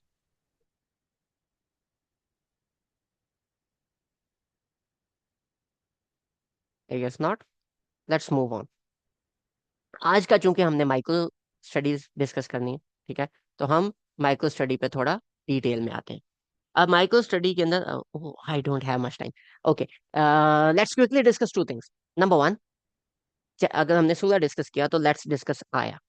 अच्छा, इसके अलावा मैं आपको ये बता दूं, अब आया के सूरा और आया के अलावा चैप्टर जो कुरान के अंदर जो बाकी टर्मिनोलॉजीज है, चाहे वो रबा है, निस्फ है, चाहे वो रुकू है, चाहे वो आपकी मनाजिल हैं, चाहे वो आपके पाले हैं, ये सारी की सारी बाद में स्कॉलर्स ने किसी न किसी वजह से डिफाइन किए हैं। ठीक है, जैसे मनाजिल हैं कि अगर 7 दिन में कुरान खत्म करना है, एक मंजिल दिन में पढ़ लो, हफ्ते में खत्म हो जाएगा। पाले हैं, अगर किसी ने 30 दिन में कुरान खत्म करना है, इक्वली 30 पार्ट्स में डिवाइडेड है, आप 30 दिन में आपने पढ़ना है, एक एक पारा पढ़ो, खत्म हो जाएगा। जो रुकू हैं उन्होंने काफी थोड़ी सी, क्योंकि बाकियों में उन्होंने टॉपिक या उन चीजों का ख्याल नहीं रखा, लिहाज नहीं रखा। रुकू के अंदर ये लिहाज रखा है कि मिलते जुलते जो आयात हैं जो कहीं ना कहीं एक ही चीज पे डिस्कस कर रही हैं, उनको एक रुकू में या एक ही जगह पे वो लेके आए हैं, और उनको उन्होंने फिर रुकू के अंदर डिवाइड किया है। ये जितनी भी चीजें हैं, ये जितनी चीजें मैंने आपको बताई हैं, ये बाद में आके बनी है। पहले जो नबी पाक सल्लल्लाहु अलैहि वसल्लम के टाइम पे कुरान आया था, या जो ओरिजिनल हम उस चीज को लेके चलेंगे, दैट इज सूरा एंड आया। तो हम इन दो चीजों को अभी डिस्कस करेंगे, बाकी पे हम अभी इतना ज्यादा टाइम स्पेंड नहीं करेंगे, ठीक है। नाउ, आया को इंग्लिश में कहा जाता है वर्सेस। जैसे मैंने भी कहा कि एक नॉन मुस्लिम है वो तो आके बोलेगा ना वर्स नंबर दिस, ठीक है। इंग्लिश में जब भी आप रेफरेंस दोगे, आप क्या दोगे? Chapter number this, verse number this, chapter number this, verse number this. Chapter जैसे सूरा नहीं है ना, ऐसे वर्स आया नहीं होती, there's a difference. Okay, there's a question, what about the order of surahs? Now, the order of surahs is important in a way कि मल्टीपल सूरज जो हैं उनका जब आप ऑर्डर में स्टडी करते हो तो उसके अंदर से एक एडिशनल हिकमत आपको मिलती है, लेकिन इट इज नॉट नेसेसरी कि आप उन सूरज को उन्हीं ऑर्डर में करो। हाँ, you lose that one point, लेकिन द सूरज डोंट स्टॉप मेकिंग सेंस, ठीक है। Okay, ये बात होती है। बाकी जो ऑर्डर ऑफ सूरा है उस पे हम डिस्कशन करेंगे आगे, कि जो कुरान पाक की सूराज है, मल्टीपल सूराज हैं, वो एक दूसरे के साथ अगर इस ऑर्डर में अल्लाह ताला ने अरेंज किया है तो वो क्या किया है, वो मैक्रो स्टडीज का पार्ट होगा ना। मैक्रो स्टडीज हम डिस्कस करेंगे, अभी हम माइक्रो स्टडीज में हैं, फोकस ऑन माइक्रो स्टडीज, ठीक है। सूरज पे हम आएंगे, बाकी मैंने सूरज के बारे में बहुत सारी चीजें जो मैंने भी डिस्कस करनी है, वो हम इंशाल्लाह नेक्स्ट वीक हम इसको लेके चलेंगे, सूरज को लेके चलेंगे। अभी हम जो आज का मेन टॉपिक है, मेरा मेरा वो मतलब था ये समझाने का कि number one, Quran has its own standard. Number two, आया क्या होती है, और नंबर थ्री, अरेबिक क्या होती है, ठीक है। जिन लोगों ने ये सेशंस पहले लिए हुए हैं उनके लिए this would be very boring, I know, but this is what it is. तो जो बंदा नया है उसके लिए these are going to be very amazing, क्योंकि ये वो चीज़ है जो मैंने जब स्टार्ट किया था तो I found it very amazing. ना, जो आया है, इसका जो रूट होता है, रूट वर्ड, आप लोगों को पता होगा रूट वर्ड का। अ, जो अरेबिक है, अरेबिक के अंदर ये होता है कि everything comes from a root word, ठीक है। जैसे जिसको सर्फ कहते हैं, जैसे कि इंग्लिश में होता है ना कि run is a root word, लेकिन रन के ऊपर फिर आप डाल देते हो रन, रनिंग, रैन, एक्सेट्रा, ठीक है। गो है तो गो के ऊपर go, went, gone, going, been, gone, have been, gone, etcetera. तो आप वो एक वर्ड पकड़ते हो और उसके इर्द गिर्द उसके सॉर्ट ऑफ वेरिएशंस बनाते हो। इसी तरह अरेबिक के अंदर एपिटोमोलॉजी में रूट वर्ड में लेटर्स होते हैं, वो तीन लेटर्स यूजुअली होते हैं। बहुत कम होता है कि चार लेटर्स हों, बहुत कम होता है दो, मोस्टली तीन वर्ड्स के, तीन लेटर्स के रूट वर्ड होता है, और उनके ऊपर फिर वर्ड्स बिल्ड अपॉन होते हैं। तो आया जो है, this is a root word on हमजा, या, एंड या, ठीक है। हमजा, या ये इसका रूट बनता है। इट हैज सम अमेजिंग इम्प्लीफिकेशंस, ठीक है। कैसे कि अब इधर से जब आप लेके चलते हो तो व्हाट इज आया, ठीक है। आया इज, आया को अगर मैं डिफाइन करूं, ठीक है, तो आया is everything. Now this is very weird, how is आया एवरीथिंग, ठीक है। हिस्ट्री लेसन, अल्लाह ताला कुरान पाक में कहते हैं कि ये हिस्ट्री है, ये जो वाकया है इसके अंदर तुम्हारे लिए आयात है, ठीक है। हिस्ट्री इज योर, आया इज योर सेल्फ। अल्लाह ताला कहते हैं कि तुम्हारे अंदर अल्लाह ताला की आयात है, तुम अल्लाह ताला की आयात हो। इसके अलावा मैरिज, अल्लाह ताला कहते हैं इसके अंदर अल्लाह ताला की आयात है, ठीक है। मैरिज, या इसको आप ब्रॉड कर लो, रिलेशनशिप्स, ठीक है। चाहे आपके, I am not relationships, okay, I am good at English, okay.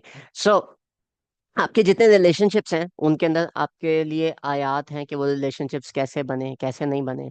इसके अलावा आपके सामने जो ऑब्जेक्ट्स हैं, ठीक है, ऑब्जेक्ट सच एज ट्रीज, दरख्त एक आया है, समुंदर एक आया है, समुंदर के बाद फिर स्काई, आसमान एक आया है, स्टार्स, दोज आर आयात।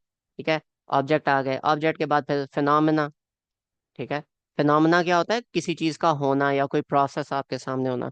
तो कोई भी फिनोमेना है, दिन और रात का बदलना, डे एंड नाइट इंटरचेंजिंग। ठीक है। दिन और रात का बदलना, ये चीज एक आया है। ठीक है। इसके बाद फिर ह्यूमन एक्सपीरियंसेस, आपके जो अपने पर्सनल एक्सपीरियंसेस हैं। ठीक है। दैट इज एन आया, कि आपके सामने कोई भी चीज हो रही है, वो क्या हो रही है, दैट इज एन आया। ठीक है। तो अभी जब आप इसको थोड़ा स्टडी करते हो, तो और आयात को आप लेके चलते हो कि यार व्हाट इज आया, तो आप आयात ही सिर्फ उठा लो कि कुरान में कहाँ कहाँ अल्लाह ताला ने लिखा है, तो अल्लाह ताला तो इन सारी चीजों को आयात कह रहा है। ठीक है। और जो अल्लाह ताला ने खुद लिख के भेजी है, दैट इज अगेन एन आया।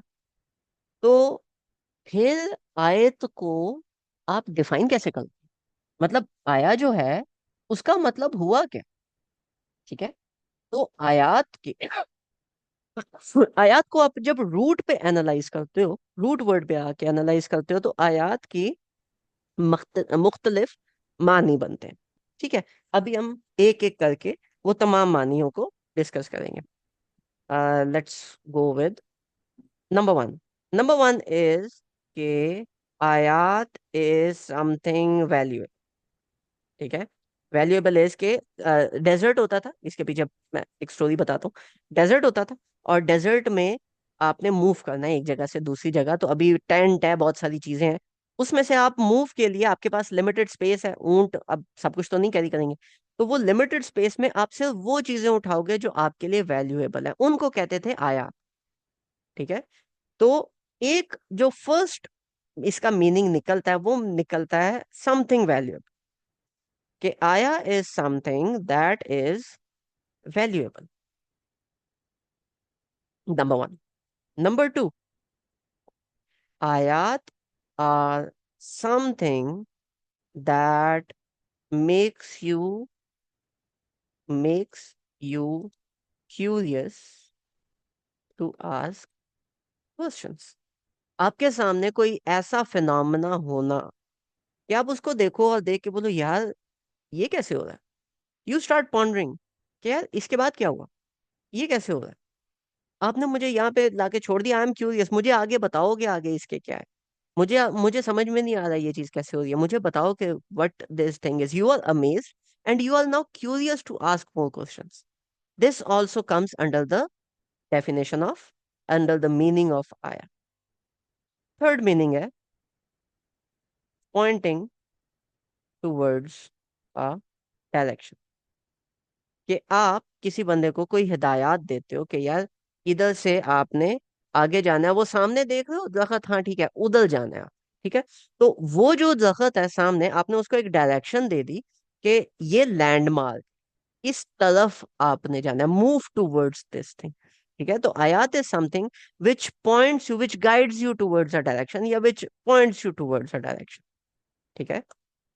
फोर्थ मीनिंग इसका फिर निकलता है समथिंग दैट अमेजेस यू, कोई ऐसी चीज जो देख के आपको हो यार वाओ। ठीक है। वो जो एक फीलिंग आती है ना, अचानक से कोई आपके सामने इस तरह की चीज है, यूर लाइक यार मजा आ गया। ठीक है। ये होती है बात, वो जो ये होती है ना बात, उसको भी अरबिक में आया कहा जाता है। ठीक है। It has to come forth। तो उसको भी अरबिक के अंदर आया कहा जाता है। ठीक है। फिफ्थ मीनिंग, फिफ्थ मीनिंग इसका है जिसको हम कहते हैं अरबिक के अंदर निदा व तनबीह। ठीक है। निदा व तनबीह मीन्स के कॉल फॉर अटेंशन। आप कोई इस तरह की बात करो, इस तरह की कोई चीज करो कि लोग आपकी तरफ अटेंटिव हो। आपने कोई बात करनी है तो लोगों को अटेंटिव करने के लिए जो आप बात करते हो। ठीक है। फॉर एग्जाम्पल हम लोगों ने अगर कि डाइनिंग टेबल पे बैठे हैं, एक फॉर्मल गैदरिंग है, और and you want to discuss something, तो you start with excuse me. अब वो जो एक्सक्यूज मी है, दैट इज कॉल्ड निदा व तनबी। और निदा व तनबी का भी एक जो अल्टरनेटिव वर्ड है या एक सिनोनिम है, दैट इज ऑल्सो एन आया। ठीक है। Next, it is something that has absolute conviction. जब आप कहते हो ना कि मैं डेफिनेटली ये चीज करूंगा, तुम देखना, ठीक है, तुम देखना, मैं ये तुम्हें करके दिखाऊंगा, वो जो एक है ना कि मैं ये वाला पॉइंट अचीव करके दिखाऊंगा, अब तुम देख लो। तो you are telling that person कि now look at me, I am gonna do this. ठीक है, this is going to be something amazing, this is something very valuable to me, this is something that has given me that direction, this is something on which I am asking questions and I have to do, this is something I am doing to get your attention, this is something I would do with conviction. ठीक है, this is again known as आया। And इसी के साथ मिलता जुलता जो next meaning निकलता है, दैट इज पर्पस। आया is something that has purpose, that is something purposeful, और इसको मैं दूसरी साइड पे लिखूं, समथिंग मीनिंगफुल। आया is something that is meaningful. ठीक है, कि इसका कोई पर्पस होता है। ठीक हो गया। एंड नेक्स्ट इसका जो मीनिंग है, that is a sign, a point, कोई निशानी, कोई symbol, that is also an आया। ठीक है। अब मैं ये 8 के 8 मानी एक जगह इकट्ठे करता हूँ। It is something valuable which is suppose to be valuable to you. It is something जिसके बारे में you start pondering and asking questions. This is something that amazes you. This is something that points you towards a direction, कि तुम्हें ये करना चाहिए। This is something that makes you attentive, that calls for your attention. This is something that asks for your conviction, क्योंकि आपने वो चीज करनी है। This is something that has a purpose, that has a meaning, and this is something which is also used as a symbol, as a sign. जब आप इन सब को इकट्ठा करते हो, तो then it becomes an ayah. जब आप वर्स की बात करते हो, तो verse is something related to poetry. This is something related to poetry in some sort of a poetic sense. It is some part of a poem, which sometimes does not make sense. It is not that. दूसरा I अभी दिमाग में आया, दूसरा something is called sentences, कि चलो आया अगर वर्स नहीं है तो आया सेंटेंस होगी, लेकिन ऐसा नहीं होता। कभी कभी एक वर्स में काफी सारे सेंटेंसेस होते हैं। आयतल कुर्सी के अंदर 9 सेंटेंसेस हैं, और वो एक आया है। कभी कभी ऐसे होता है कि काफी सारी आयात मिलके एक सेंटेंस बनती हैं। अल रहमान अल्लमल कुरान खलकल इंसान अल्लमहुल बयान, ये 4 आयात मिला लो एक सेंटेंस बनता है। अल्हम्दुलिल्लाहि रब्बिल आलमीन अर्रहमानिर रहीम मालिक यौमिद्दीन, ये 3 सेंटेंसेस मिला लो तो आपका ये 3 आयात मिला लो तो आपका एक सेंटेंस बनता है। तो आया is neither a verse nor a sentence. आया is something that holds all of these 8 meanings true in every possible way at all times.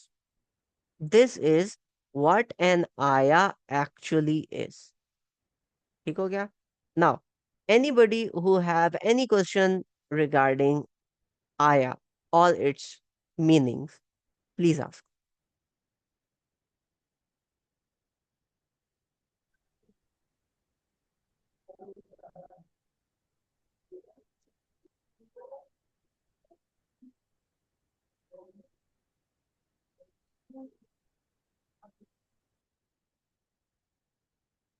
I'm gonna give you 2 minutes.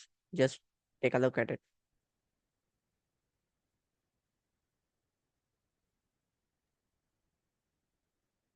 Hamza भाई वर्स का रिपीट कर दे।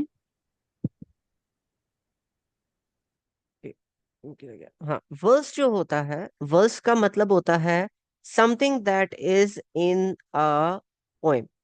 ठीक है, पोएम का वो जो एक लाइन होती है उसको हम कहते हैं वर्स। तो आया is not part of a poem, although there is poetry, there is rhythm in the सूरास, लेकिन आया को हम वर्स तो नहीं कह सकते ना। वर्स तो एक और साइड पे बात निकल जाती है। आया is something very different.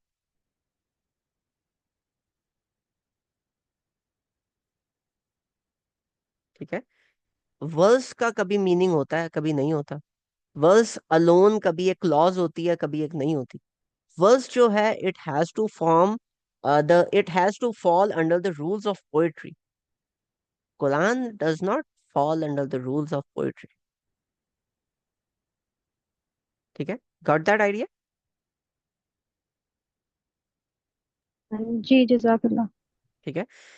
Having this said, having this said, बात यह है कि आप अगर नॉन मुस्लिम्स को एंगेज कर रहे हो, आप लोगों को, आप लोग इसको वर्स कह रहे हो या आप इसको सेंटेंसेस कह रहे हो, आप सूरा को चैप्टर कह रहे हो, कहने की बात है कह लो, लेकिन आपको पता होना चाहिए कि सूरा इटसेल्फ क्या है और आया इटसेल्फ क्या है। क्योंकि अगर आप सिर्फ वर्स या सेंटेंस बोलोगे तो आप ये वाले सारे मीनिंग्स मिस कर जाओगे। मैं ये नहीं कहता कि आया की जगह वर्स कहना गुनाह है, ठीक है, ऐसा नहीं है। लेकिन वर्सेस कहने में या सेंटेंसेस कहने में ये मीनिंग्स नहीं होल्ड करते। अल्लाह ताला ने जब इनको आया कहा है तो आया का मतलब कुछ होगा ना, ये मतलब है उसका। तो इसलिए look into these things more, ताकि आप लोगों को ये वाली चीजें थोड़ा ज्यादा अंडरस्टैंड करो और थोड़ा ज्यादा आप लोग को, आपको ये वाली चीज समझ में आए। जी करण बाजी, आपका क्वेश्चन। जी मैंने पूछा ये था कि कुरान पाक में तो चलो चैप्टर्स नहीं है, लेकिन क्या जो दूसरी बुक्स हैं जो मतलब अब वो जो है प्रीवियस बुक्स हैं हमारी डिवाइन, हम्म। तो हम्म। उनके चैप्टर्स होते थे क्या? पता नहीं पहले क्या होता था, लेकिन अभी जिस फॉर्म में है वो चैप्टर की फॉर्म में है, क्योंकि उसके ऊपर उन्होंने तफासिर लिखी हुई है। आपके पास अभी वो एक्चुअल बुक नहीं है, तफासिर है उसकी। जी सॉरी। मैंने कहा अभी वो एक्चुअल बुक्स नहीं है, उनकी तफासिर की फॉर्म में वो हमारे पास है। तो वो जो तफासिर की फॉर्म में है वहां पे चैप्टर्स हैं। अच्छा, लेकिन एक्चुअल किस फॉर्म में थी, चैप्टर्स में थी या नहीं थी, वो नहीं पता। वो पता ही नहीं, वो एग्जिस्ट ही नहीं करती, कैसे देखें। जी जी बिल्कुल, बात ठीक है, यानी कि अभी जो है वो उन्होंने जो जो भी अभी करंट ऑर्डर है उसमें वो चैप्टर्स की फॉर्म में है। वो अभी चैप्टर्स, बुक्स एंड चैप्टर्स की फॉर्म में है। जी, जज़ाकल्लाह। Any other question?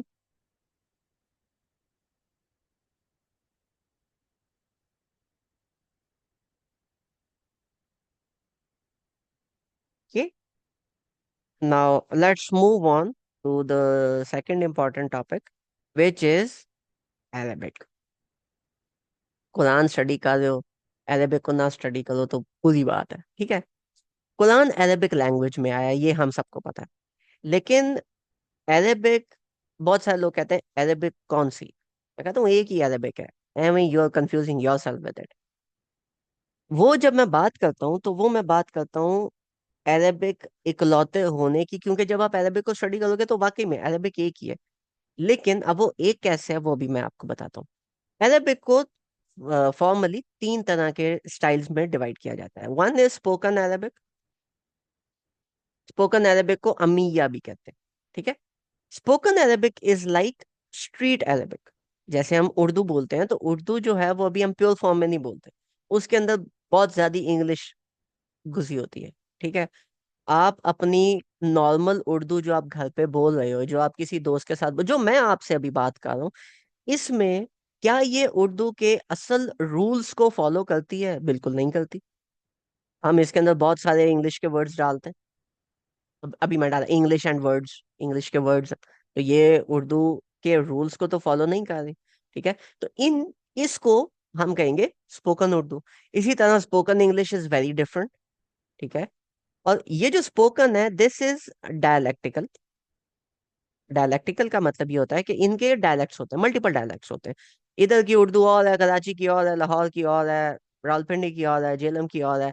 ऑल दो सारी उर्दू है, लेकिन स्पोकन उर्दू थोड़ी थोड़ी डिफरेंट होती जाएगी, ठीक है। It is mixed with other languages. मेरा ज्यादा ब्रॉटअप जो है वो स्कूल लाइफ और उसके बाद इंजीनियरिंग लाइफ में ज्यादातर इंग्लिश से हुआ है। तो मेरी उर्दू के अंदर आपको इंग्लिश ज्यादा फील होगी। कोई एक बंदा है जो थोड़ा सा ओल्ड टाउन से है, उसकी उर्दू के अंदर आपको पंजाबी ज्यादा फील होगी, ठीक है। एंड थर्ड इज, इसको आप यूं कह लो कि पर्सनल।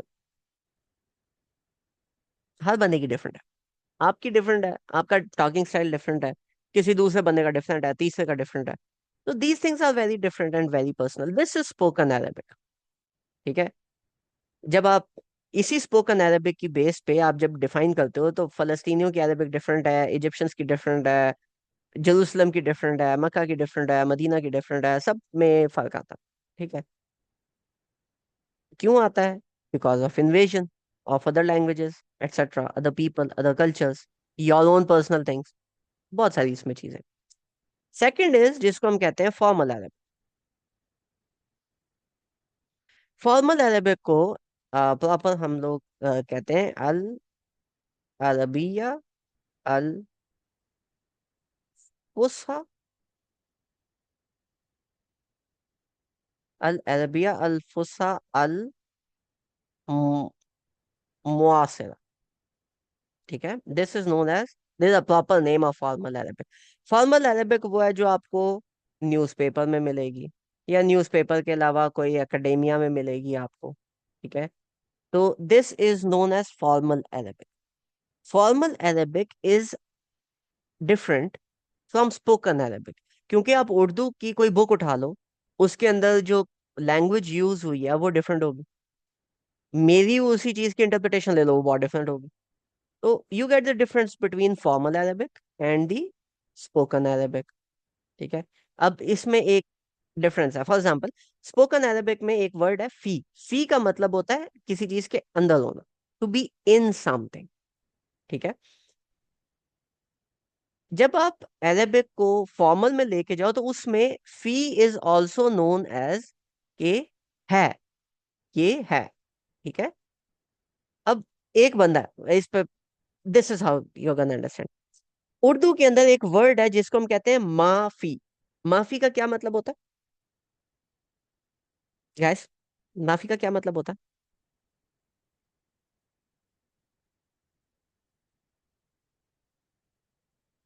उर्दू का वर्ड है, माफी का क्या मतलब होता है? उर्दू उर्दू में तो माफी को दरगुजर करने को कहते हैं ना, माफ करने को, दरगुजर करने को, सॉरी, आई एम छोड़ सॉरी, देने को। I am sorry, right. अच्छा। माफी means okay. I am sorry, right. ठीक है। कि आप किसी को कहते हो जी मुझे माफी चाहिए, तो आई एम सॉरी, माफी, सॉरी। अब अरेबिक में माँ का मतलब है नहीं, फी का मतलब है। तो आप अभी जा रहे हो अरेबिक एक होटल में, तो आप उसको जाके बोलो कि पेप्सी माफी, पेप्सी, वो आगे से बोलेगा माफी, कोका कोला फी। फी मतलब है। ठीक है। It's a bit interesting. माँ का मतलब है नहीं, फी का मतलब है। ठीक है। तो उधर बोलो बिरयानी, बिरयानी, वो आगे से बोले फी, मीन्स है। पुलाव माफी नहीं है। ठीक है। Very simple, very simple change. अब there's no, this does not happen, but this is a very funny scenario.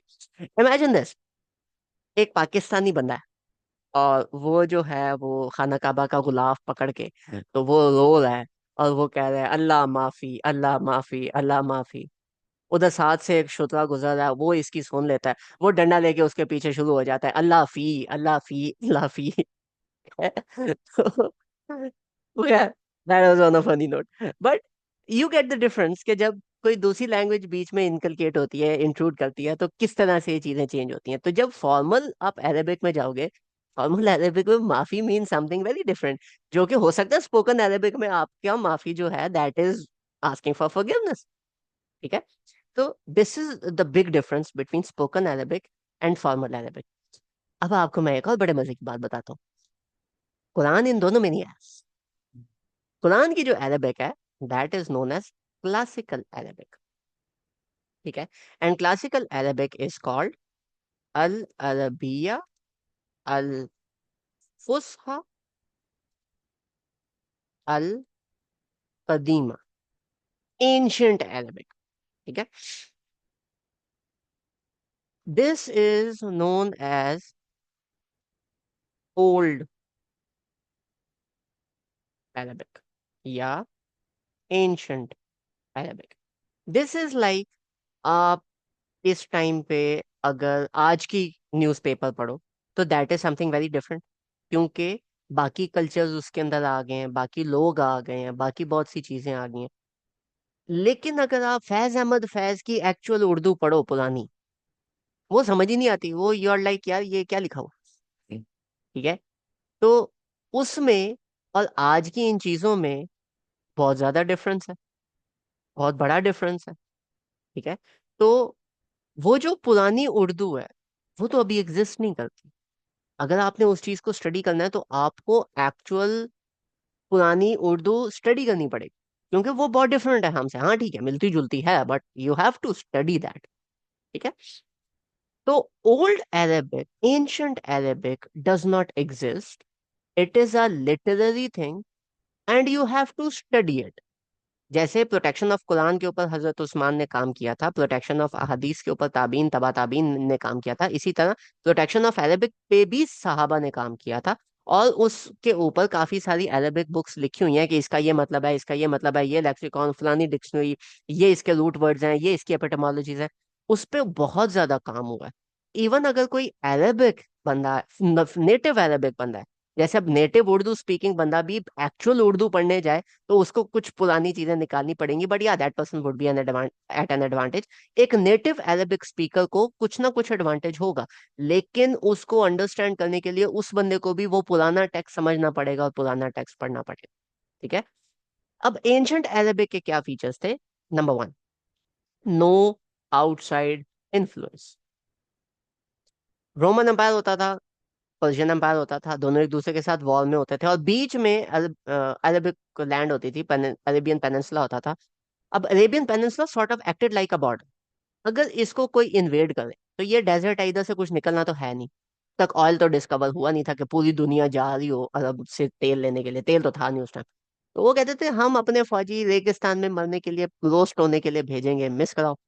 और दूसरा, अगर वो भेजते भी तो पर्शियन एम्पायर और इनके दरमियान ये जो बॉर्डर था, तो पर्शियन एम्पायर अलर्ट होता था कि ये हमारे ऊपर अटैक करने आ रहे हैं, they are crossing the border, सबर करो इनकी, हम बैंड बजाते।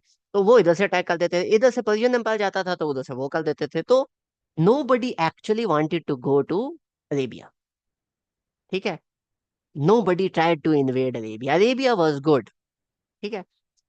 अब ऐसे होता है ना कि जिन भाइयों में बहुत ज्यादा बॉन्डिंग हो तो उनके कुछ इंटरनल जोक्स और इंटरनल कोड्स बन जाते हैं।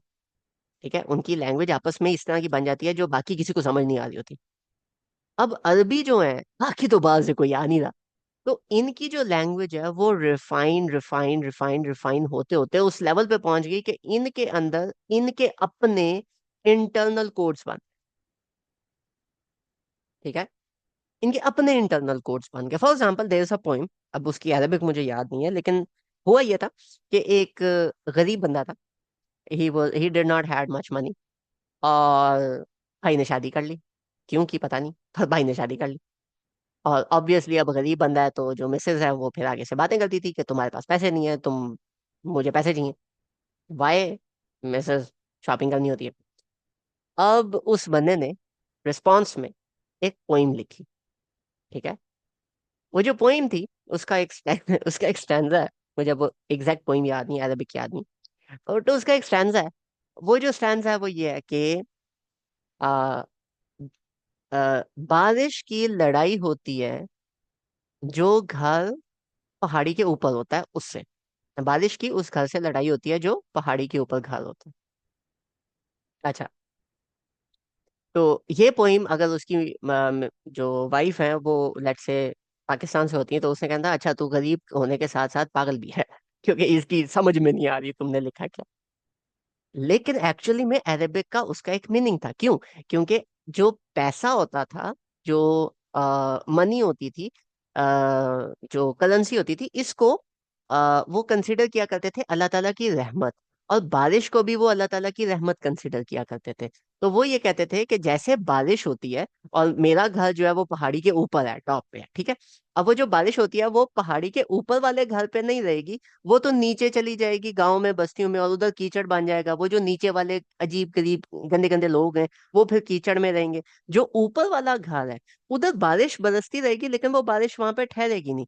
अल्लाह ताला की रहमत और पैसा जब मेरे पास बरसता है ना, तो वो मेरे पास ठहरता नहीं है, वो ये नीचे गंदे गंदे लोगों में चला जाता है, उधर जाके कीचड़ बन जाता है। ठीक है। तो he wrote a poem for his wife to give her an answer in this way. And when you actually understand it, it is sort of a funny thing to say to your partner, ठीक है, and it has a lesson in it. But when you don't understand that, तो बारिश का क्या ताल्लुक है यार इस सारी बात से? ठीक है। तो this is what I meant by internal codes, and Arabic has those internal codes. You have to study that. ठीक है। And on top of it, these people were proud of their language.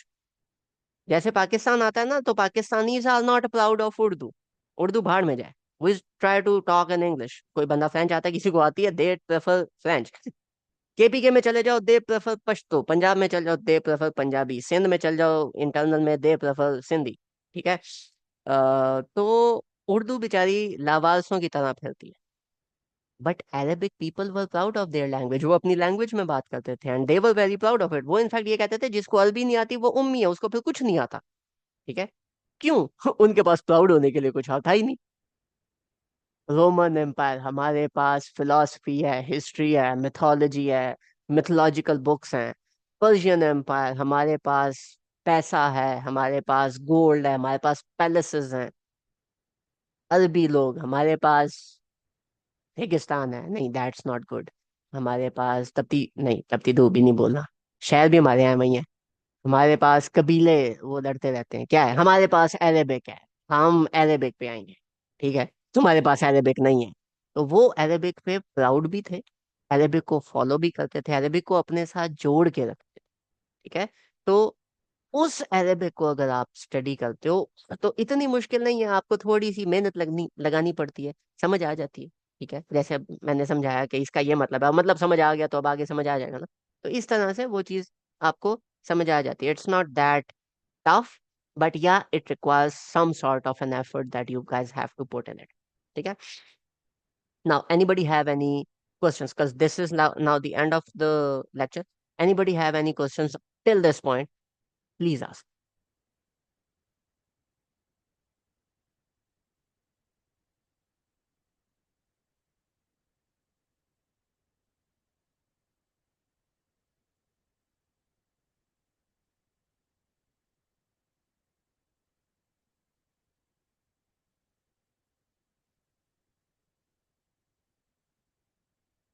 जी शबनम भाई।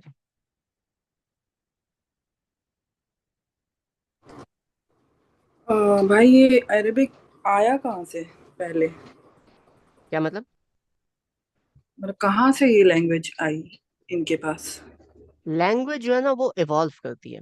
जो पुराना इसका हमें link मिलता है, जैसे अब उर्दू है, Urdu evolve actually from Persian, Persian, Arabic and Sanskrit. ठीक है, एंड हिंदी। तो अरबिक के उर्दू जो है, इसमें काफी सारी लैंग्वेजेस का मजमुआ बनता है ये।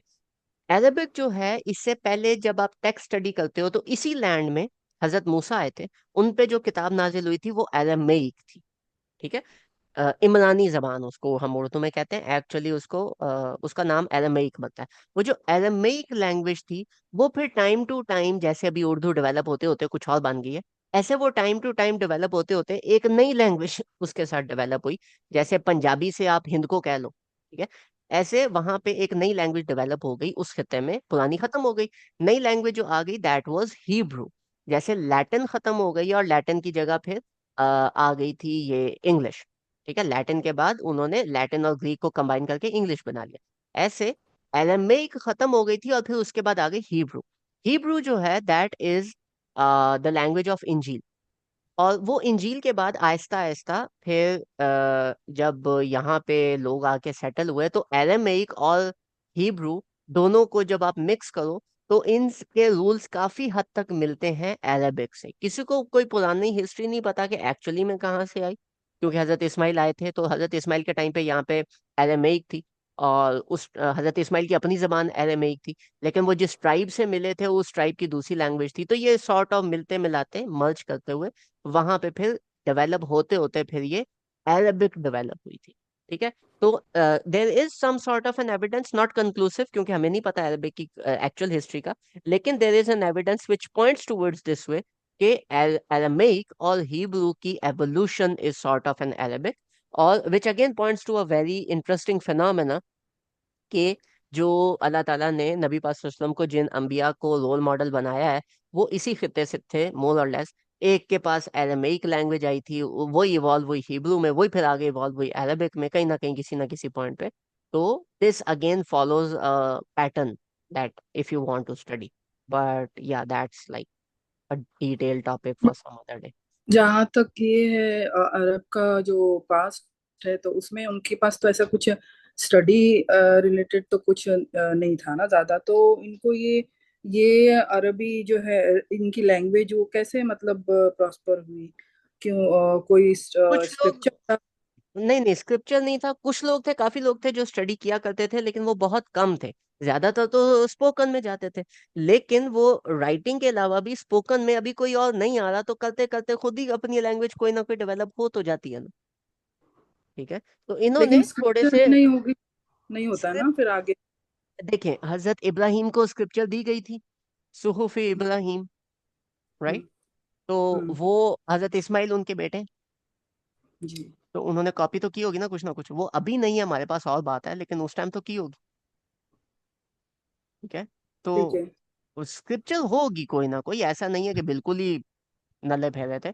पर स्क्रिप्चर होगी कोई ना कोई जहां से इन्होंने इसको सॉर्ट ऑफ स्टार्ट करना डेवलप किया, और एंड टाइम तक भी नबी पाक सल्लल्लाहु अलैहि वसल्लम से पहले तक भी लोग थे जो लिखना पढ़ना जानते थे। और इवन पोएट्रीज लिखी जाती थी, बड़े बड़ी अच्छी खासी पोएट्रीज लिखी जाती थी नबी पाक सल्लल्लाहु अलैहि वसल्लम के जी टाइम में जी। भी। ठीक है, तो that points to the fact के स्क्रिप्चर या रिटन चीज वहां पे कहीं ना कहीं होती थी।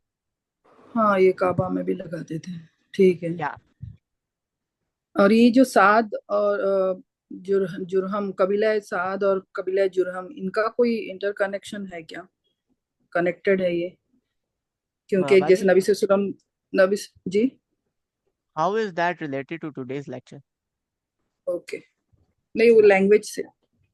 आई डोंट नो, होगा, but that's not related to today's lecture ना, ये फिर हम किसी और ग्रुप में डिस्कस करेंगे। जी। या okay, anybody else have any questions? You guys take like 2 to 3 minutes.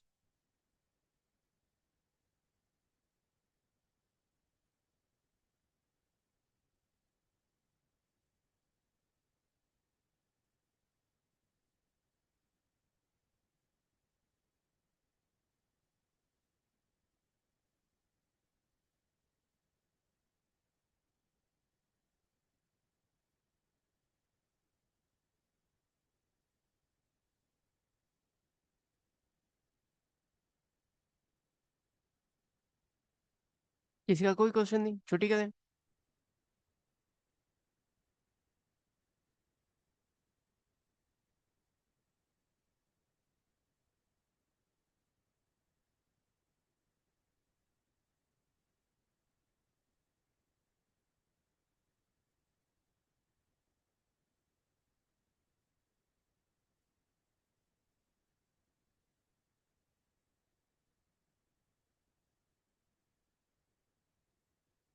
चलेगा।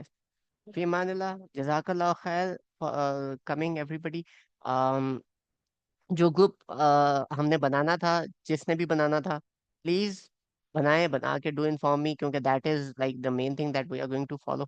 बाकी फिर अभी आहिस्ता आहिस्ता करते रहेंगे। See you guys on Saturday इंशाल्लाह। जज़ाकल्लाह खैर एंड अल्लाह हाफिज।